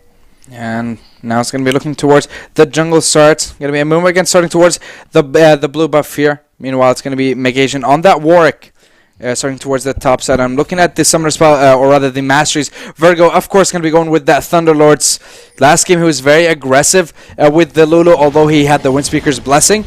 So this time, it's going to be a little bit different for himself. Yeah, I don't think you ever go anything like Windspeakers on Bard. You really want the early game damage with Thunderlords. One auto actually procs 2 parts of damage for their Thunderlords. So if you do 2 autos, you've basically proc Thunderlords, or you do 1 auto and a Q, you've procced your Thunderlords. Really strong. I think what if you hit the Q? If you hit the Q and just one auto attack, if you have the passive up, if you have a meep. If you have the passive up. Yeah, if you have the meep, then you're just dealing a decent amount of damage. Yeah. I feel like you should. Yeah. Oh, Vertigo's going to be losing the trade here. Aggressive and look at this aggression here. Good Karma going to try and chase Vertigo down, though. That is a huge trade going in favor of the side of Instinct's bot lane here. Yeah, a little over-aggression there from Vertigo. Probably thought he could do a lot more damage than he could. Soraka as well, able to heal up with those Qs. Oh, but they have level 2. They're going to go aggressive here. They might be able to get the stun onto Good Karma. He's waiting for the right time, though. Although he's going to get the stun onto Chikchino. Trap placed a little bit later, though. Not going to be able to get that second root and that headshot. Yeah. In that scenario, I felt like Vertigo should have just autoed Good Karma, throw out the Q, get the damage down on the Soraka. That's who you want to be getting the damage down on. Just so she can't heal up her AD carry. Yeah, exactly. And like we talked about this before as well, that's exactly what you need to do. Meanwhile, Morphmax Annihilation, that damage, that Darius is definitely going to have a fun time in that top lane. Meanwhile, Annihilation not really going to have the best of times. Just early aggression is going to be forced under his own turret. It's going to make it very hard for him to farm up this early on. And Morphmax finally might be able to get that early lead that he's been wanting and might be able to split push even better this game. Yeah, this is a really not nice matchup here for Annihilation. It's a dirty matchup. It is. It is a very dirty matchup. Just champions like, you know, Darius and my favorite, Draven, just try to bully out lanes and really annoy people. Yeah, but look at that damage he's getting. He's also resetting his auto attacks at the right time. He's auto attack, W, pull him in, get the Q. Yeah, and I mean, Niall is trying to dodge those, but it's not working out too well for him. Oh, Wild Rover, they're going to be able to proc the passive once. Not able to proc it twice, though. He did whiff just by a little bit. It's going to be Youth. I think he came out on top in that trade. Both pots already used in that mid lane. Loving that aggression from both these guys here. Both of them picking up cleanses. Yeah. Really, really strong for both of them. Oh, Annihilation's in danger here. Might actually get first blood if he gets a flash. First last auto attack, rather. It is going to be the kill secured, and Morphimax finally keeps the pressure going and finally mounts it up too much for Annihilation to handle it. First blood's going to get secured for that Darius, and with Fervor of all things, makes it very easy for him to keep those auto attacks going and just increase that damage, increase that bleed. If he gets ahead here, this could be like very, very hard for Same Gaming to work around, because in games before, you know, the split push didn't go too well. Went fairly well in the first game, and that was the closest game that they had when the Nasus was splitting. And they might look to do that this game and try get split push going again. Exactly. Meanwhile, the pressure still mounting up towards the bottom lane, and Darius and the Maokai, the thing to be looking at the 12 CS lead already on the halfway there to the Black Cleaver. Morphimax definitely going to get the perfect start that he wants. So I mean, Phage compared to a cloth armor at the start. That's very rough. Yeah, it's going to be easy for him to chase him down as well, just because that extra movement speed he gets. But Annihilation used his teleport, whereas Morphmax still has his. And that's going to make things very hard for not only Annihilation's team, but for him himself. Oh, Chuck's going to be coming in. He lands the Q, gets the Sun onto damage for days here. Going to try and force him back. Summoner's not used yet. Heal and Flesh still available. Cecchino chasing him down. If he gets the third proc, he might be able to get the kill. But good hold of his Summoners there. He didn't panic. Knew what he was doing. Knew they didn't have enough damage. But that was still a good early gank from Sharks. I thought maybe if they had a little bit more follow-up, they would have been able to do a bit more. Yeah, if Cecchino and Good Karma were in a better position to respond to the rook coming down, they might have been able to force a Summoner or two from Damage for Days or Vertigo, but still keeping it cool towards that bottom side. Meanwhile, Morphmax does have his ultimate. He already used the Apprehend. Not going to be able to pull him back just yet, but the aggression is mounting up. The pressure is not making it easy here for Annihilation towards that top lane. 20 CS behind, 1 kill as well. Just all this pressure in this top side. I don't know how he's going to deal with it. Annihilation, he's going to have to give up a lot of CS. He's going to have to fall quite far behind. He's not holding out too badly now, though. The passive, I suppose, helping him a little bit. Yeah, the passive is doing wonders. He's able to just sustain himself fairly. He is down well by so far. 20 CS, though. Yeah, Charks instantly flashes away straight into Youth, gets stunned, gets locked up, and is going to get taken down. Youth going to be able to finally get himself Bard roams. Yeah, the roams from Bard. I love the fact that he instantly reacts, flashes away into the embracing arms of Youth. He's like, hello, my friend. Where's my mid laner? Yeah, Waldrover just not in a position to respond. Left out in the cold. Sharks once more. It's because of Youth putting down a lot of pressure there that he's not able to respond. And it's kind of what you want to be doing. Exactly, and again, because you go greedy, because you try to invade without the backup of your bot lane, without bot lane being pushing in your favor, without mid lane being pushing in your favor as well, you're not going to be able to just be aggressive as freely as you want. Meanwhile, Morphimax just has all the time in the world, all the pressure, keeping that CS going. He's almost at 30 CS ahead, along with that kill. Might be able to finish that Bork. Or not really Bork, sorry, Black Cleaver. Black Cleaver, yeah. Black Cleaver, soon enough. Oh, a lovely stun there from the Bard. Oh, look at those headshots. Look at that damage. Good Karma. Very close. So acing the hole. I'm not going to be able to get the kill just yet. Cecchino blocks it. and saves his partner's life there. Meanwhile, Shark's still going to be trying to farm up in his own jungle, waiting for level 6 to try and see if he can make a play. But again, an early game, a late game bot lane, and a scaling kind of top lane I'm going to go with, or rather a falling off a top laner in the later stages of the game. So it kind of counteracts what they're going for. Exactly, and it draws a lot of that pressure top lane, but I suppose Mega Asian hasn't been forced to go top lane at all, and because of that, I guess Morphomax will still bully out Annihilation, but it's not going to draw away from the rest of the map. SG will still look to try and snowball the rest of the map, try and play it out to their favor, try and put that bot lane ahead. Yeah, exactly. I'm kind of looking towards Sharks a little bit here, because every time, I think the second time he played Amumu in the last game, he picked up the Checker's Knife first without finishing it, without getting Bombi Cinder. So he's not able to clear faster, and I don't think he's putting wards in the best of positions to try and actually use it. Oh, this is not a really good position here. He's going to get rooted, going to get a couple of headshots. That was a good decent bit of damage, though. yeah. They can't do anything about that. The other side of that was... Oh, he was level 6. I thought he came in level 5. He must have just about got it. No, he leveled up while right after getting rooted. Oh, he walked off and got a couple of minions and got a level 6. Oh, yeah. That's what I was wondering, because he was level 5, I thought, coming into lane. Otherwise, he would have been able to engage maybe and go for a play. But looking at these 80 carries, 75 CS, 68 CS, and they still have been backed. So it's going to be a very juicy first buy. Yeah, definitely. Wild Rover though. Youth going to try and just dance around. Here comes Sharks, knowing that he's there. He does have flash. Will be able to escape. He's on the wrong side of the turret, though. Gets the cleanse. Not going to be able to secure the kill. Sharks jumps back in. Here comes Youth. The final spark going to miss though. Negation comes in for the rescue. He's level 6 as well. He's going to try and chase down the Lux. He has his eyes set onto that Wild Rover. Not going to be able to get the kill just yet, but again, junglers just coming towards that mid lane. They meet. Both summoners are going to be forced. Nothing happens, though. Youth still has his flash, so advantage to him still in that mid lane. Not sure I like that, the lack of boost there from Mega Asian. Feel like they're pretty essential on a jungle. You're kind of running around all the time. I know Warwick does get a move speed buff, but that's just more to you, you know? True. Plus, I'm kind of thinking about why they always seem to finish Tracker's Knife first, when they're always being aggressive at the wrong times. Whenever they never have the ability to get back up, then they're forced to use summoners. Like, you could have gone for Tiamat, have even better clear, be able to actually clear your Raptors a lot quicker, then you'd be able to have a lot more vision game a lot of the time in competitive play.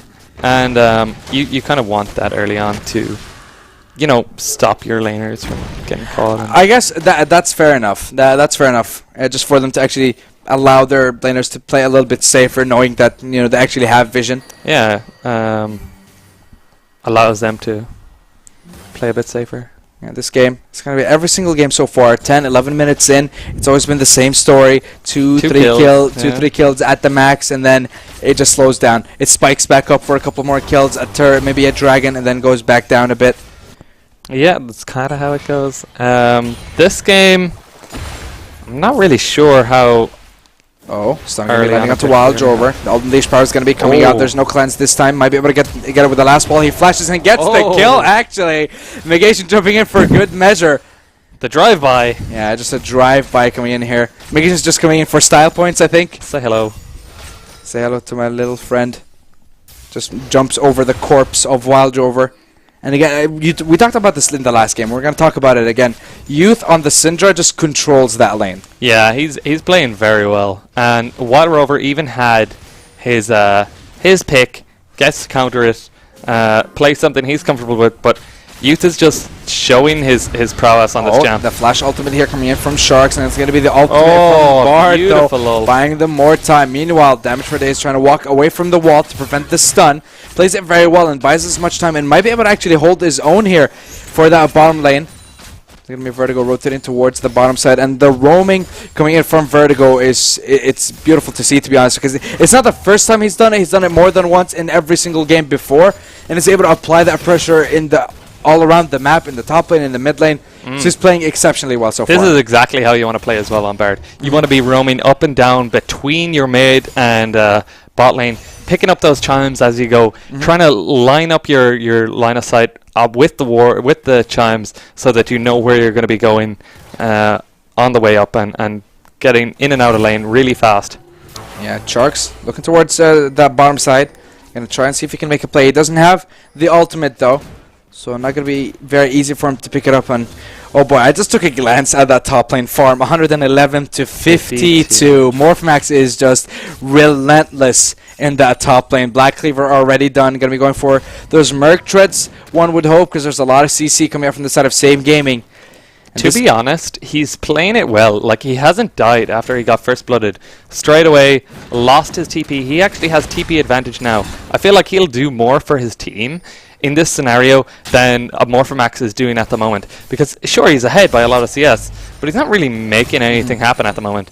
And that's the problem with the Darius. You might be able to get a strong lead early on, but you're not going to be able to... He's hardly even touched the tower either. Like, it's actually going in not I wouldn't say in. I was thinking like you're gonna say, yeah, it's not in his. It's not in his favor, but it's definitely he's not in the worst position. Like, he could be in a way worse position if he plays this a bit worse. He could have fed at this point, but no, he's holding his own pretty well. So it's very hard to play against the Darius who gets ahead as well.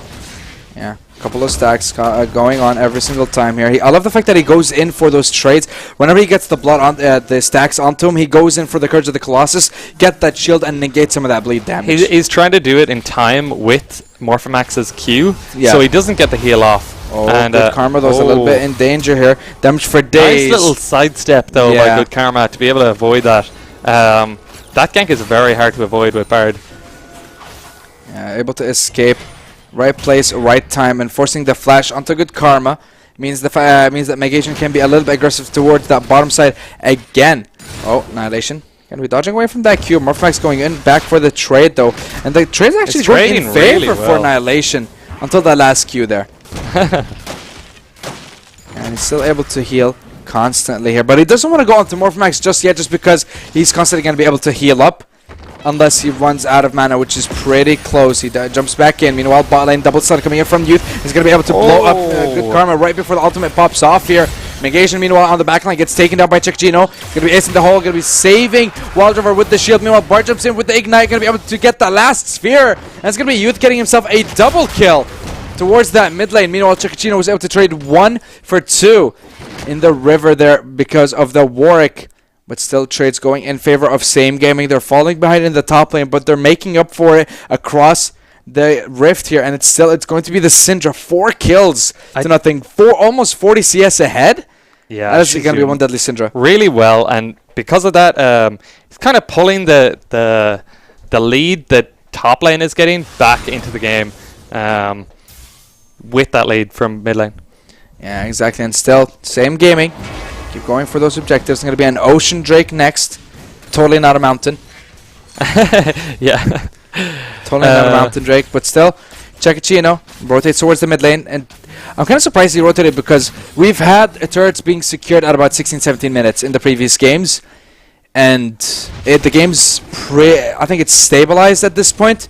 Both teams are doing really well at defending these turrets. Yeah, and it's dead even so far. 22.8 to 22.7 rather to 22.7. 0 turrets to nothing. 4 kills to 2, but the gold's pretty even. I think the main difference is just the CS in the mid lane and the top lane, and it's kind of evening out because Youth has so many kills. Exactly, and we'll just see where it goes from here. I feel like they just want to set things up with the Bard. Bard is so good for engaging up and trying to just clear things out. And Morphomax, I think he has to try and do something with the lead that he's gained by himself in the top lane. Because if he's not able to get something out of it, I think just the longer the game goes on, he's going to get just more and more useless. Unless he somehow starts doing a lot of damage to the turret towards the top lane. There's one thing about both of these teams. Both times, both games, one or the other top laner has had a TP advantage and not made any use of it. And I wondered, are they timing these effectively, or they're just not getting the opportunities? And it could be one or the other. But we'll see how the next fight pans out, because we'll both see TPs are available, and that means... The Herald hasn't been prioritized in the last game or this game so far. There's no vision being placed around it. They're not trying to secure it. They're not trying to go for those risky plays. In the first game, they were very aggressive towards it. As soon as they got a couple of kills, they were able to get themselves in a proper position to secure it. But right now, they're just being very, very passive. Yeah, it was just... I feel like that's a really strong objective as well, that people don't prioritize enough. Oh, Chakchino going to get stunned here. Might get rooted with the trap. Not going to be able to get it at the right time, but headshot after headshot, dealing a decent bit of damage, but still good karma with those heals.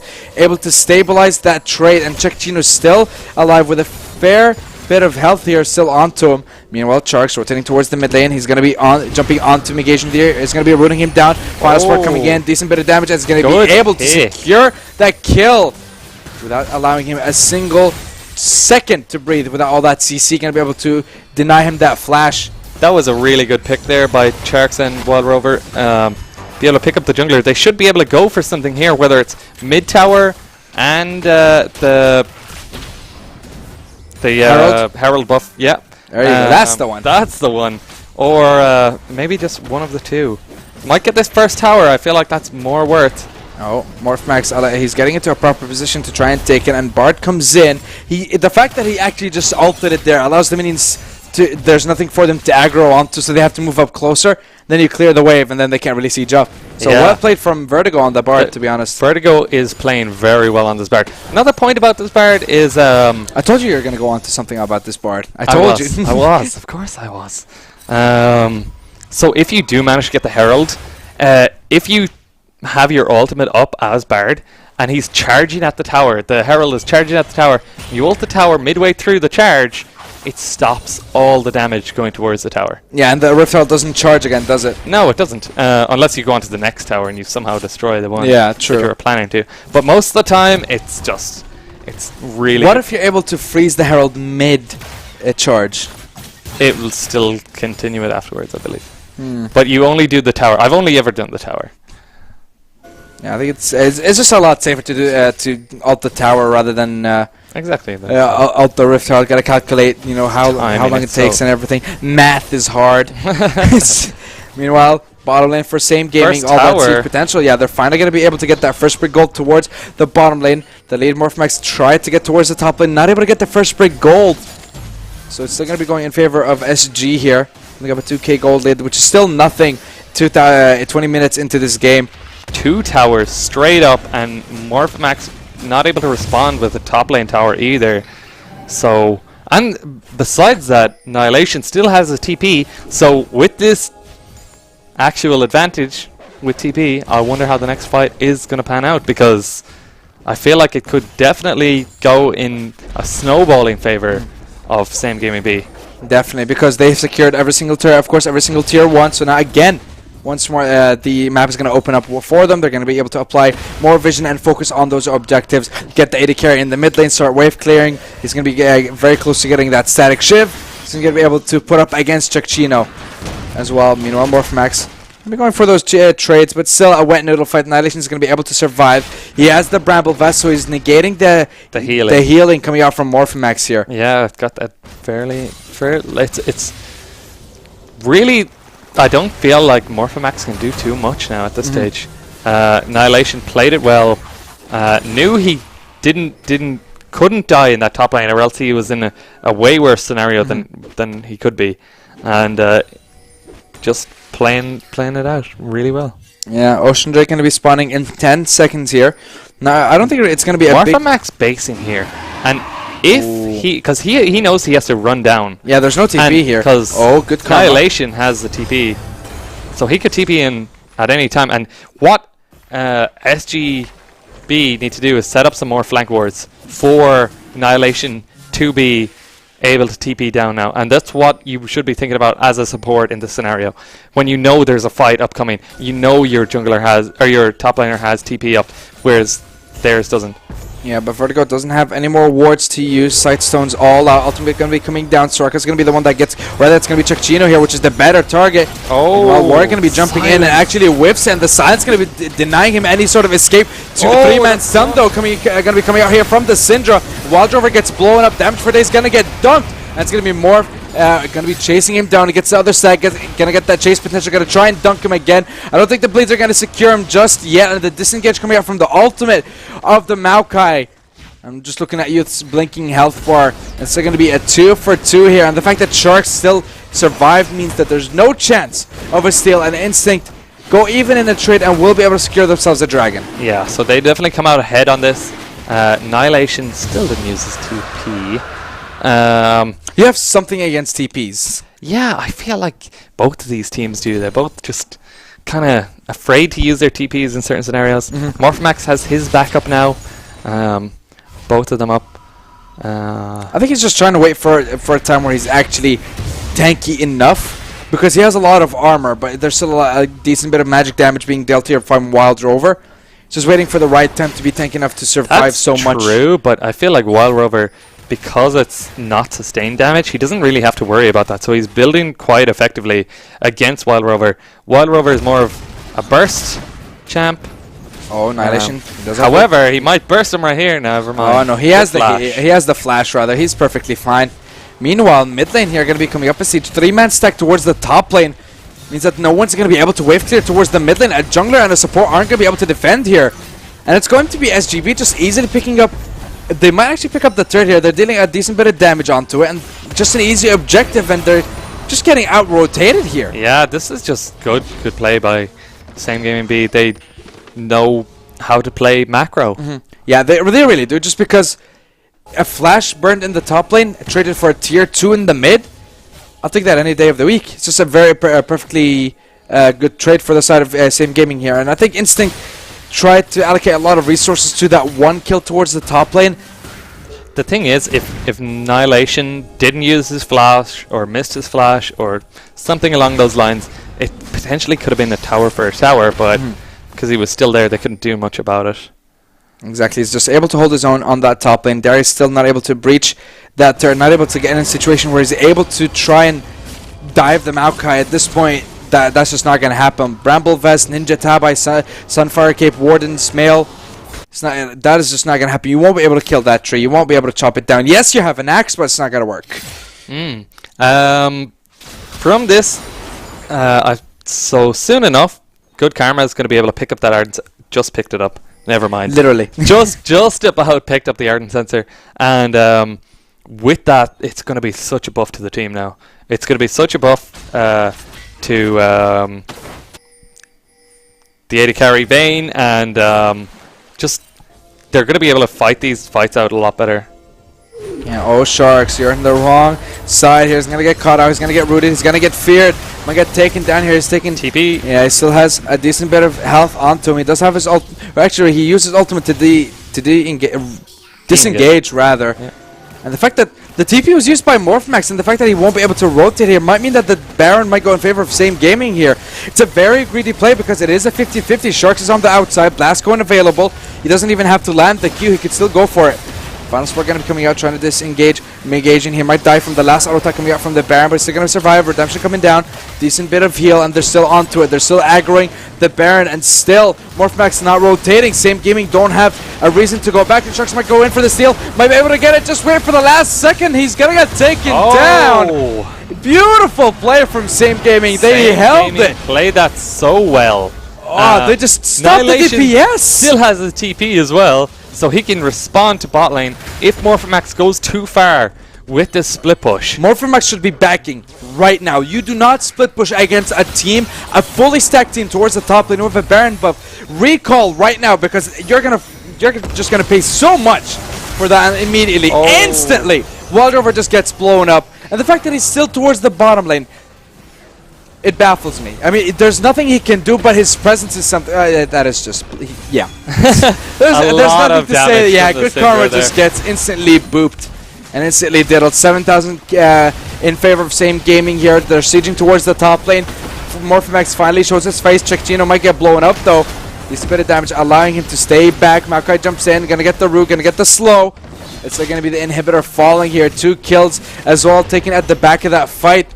And so much has been given over just because Morphmax wasn't able to complete his TP. He would have been stuck between 4 members, and then he didn't back. He greeted for a tier 1 and paid a tier 2, an inhibitor turret, and still so much more. And Baron, like they couldn't do much. I feel like Morphomax should have been running up early on, maybe try to force the fight, but they went for the call for Sharks to try and steal, but Same Gaming played around it very well. Yeah, and they're sieging up towards that mid lane, able to take down that inhibitor turret and might be able to get that inhibitor, but they're thinking they already got enough from that one push instantly after that Baron. Yeah, so they're just going to keep it safe. And so far, so good for Same Gaming. They had a really hard early game in the top lane. They're making good calls. They're making very good macro calls here. That Baron was a great call. After they knew Morphomax bot lane, couldn't TP up.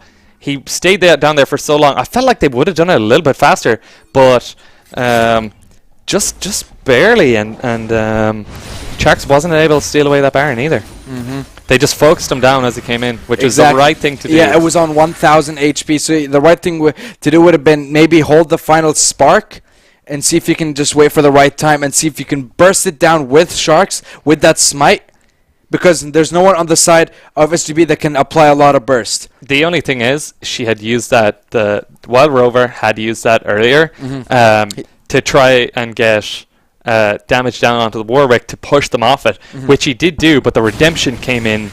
Not only the redemption, I think he used the E as well, the fear, so he got a little bit of damage reduction. Oh boy, Morphomax going to get locked up here. He's going to get stunned, rooted, and booted, and he might actually get taken down here. He's going to get a decent bit of healing. Redemption comes down and not able to dunk anyone in Youth. Going to be picking up a decent bit of damage. It's still a double kill for damage for days. This is just not the greatest of situations for Instant Gaming here. They're on the run, 35 seconds on the dot for two members. Annihilation pushing bot lane as well. This could be looking very grim because they got super minions in the top lane. They got an inhibitor in the mid lane as well, and they're going to be rushing it down towards that bottom lane. They want to do this by the book, take down everything. Take down everything, including Instinct Spirits. Oh boy. And give him a free jacket for your free troubles. Jacket to SG Blue Bulbury, owner of the team. Oh boy. Also coach, apparently, and the person who analyzes their games and gives them one-on-one coaching to all these players. I think you're definitely just advertising Blue Bullberry. No, I'm not. I'm just because I talk about Sorako, though, is going to get locked up and it's going to get taken down. There's nothing Instant Gaming can do. You can root them all that you want. You can pull them back all you want, but with all those minions, with everything falling apart right in front of you, you are going to watch everything you have seen just crumble under the pressure. And Same Gaming, over and over throughout the series, have kept it a clean 3-0. There's no way they can take it back. They pat those KDAs, and Same Gaming, ladies and gentlemen, are going to be your Division 2 Piltover Cup champions. At any second now. Any second. See, I hate it when they do that, but it doesn't matter. They're their champions. Ladies and gentlemen, congratulations to Same Gaming. What a series. It was great. I thought that was going to go to 5 games. I thought so too, to be honest. Same Gaming just pulled that one out of the bag and just straight up showed how much control they had over the game. Macro, they understood the game, they knew their win conditions, they played around them, and with that, they managed to just win out 3-0. Yeah, very clean. It wasn't the cleanest of games. It took them a while to just get the ball rolling in every single one of their games. First 10-15 minutes were a little bit slow, but after that, everything just crumbled. Everything just started rolling after after the first objective, first kill, just starting mounting up. Morphomax, yes, he got a lead in the first game. I think on the he was a Maokai, of course, versus Nautilus. He had a decent lead. Same thing happened in the third game, but just wasn't able to apply the right pressure at the right time. And honestly, I think the side of Same Game just played it really well. Youth played well in the mid lane, and just Vertigo last game there played extremely well on that Bart. Really like seeing that pick come out. And just the whole team, you could see, because they didn't get that early kind of a lead, you could see that they played to their strengths, knowing the macro game, knowing how to play around objectives, knowing when they had to fight, how they had to play these objectives, and with that, they managed to win out the game. Yeah, exactly, and they managed to end out the series in a clean 3-0 in their favor. And champions. Yeah, champions of Division 2. Congratulations to Same Gaming. Commiserations, of course, to Instant Gaming. I want to thank everyone for joining us for tonight, and I want to thank you for joining us, and thank production for everything that they've done so far. Ladies and gentlemen, if you want to stay tuned to everything Raid related, just make sure that you go on raid.gg is their website. Raid.gg, of course, on Facebook as well, to stay tuned for all new news. But thank you everyone for tuning in. You guys have a wonderful night. Good night.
Why